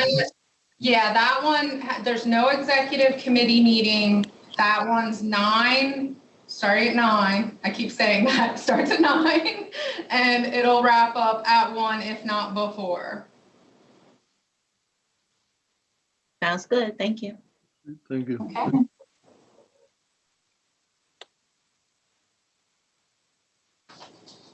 Well, Garrett, I'll leave it to you. If you'd like, if business has concluded, you can call to adjourn this meeting. It is now 12:39. Let's adjourn this meeting. 20 minutes. Thank you all so much. Thank you all. Thank you. I will see you next Monday. Bye. Monday, bye.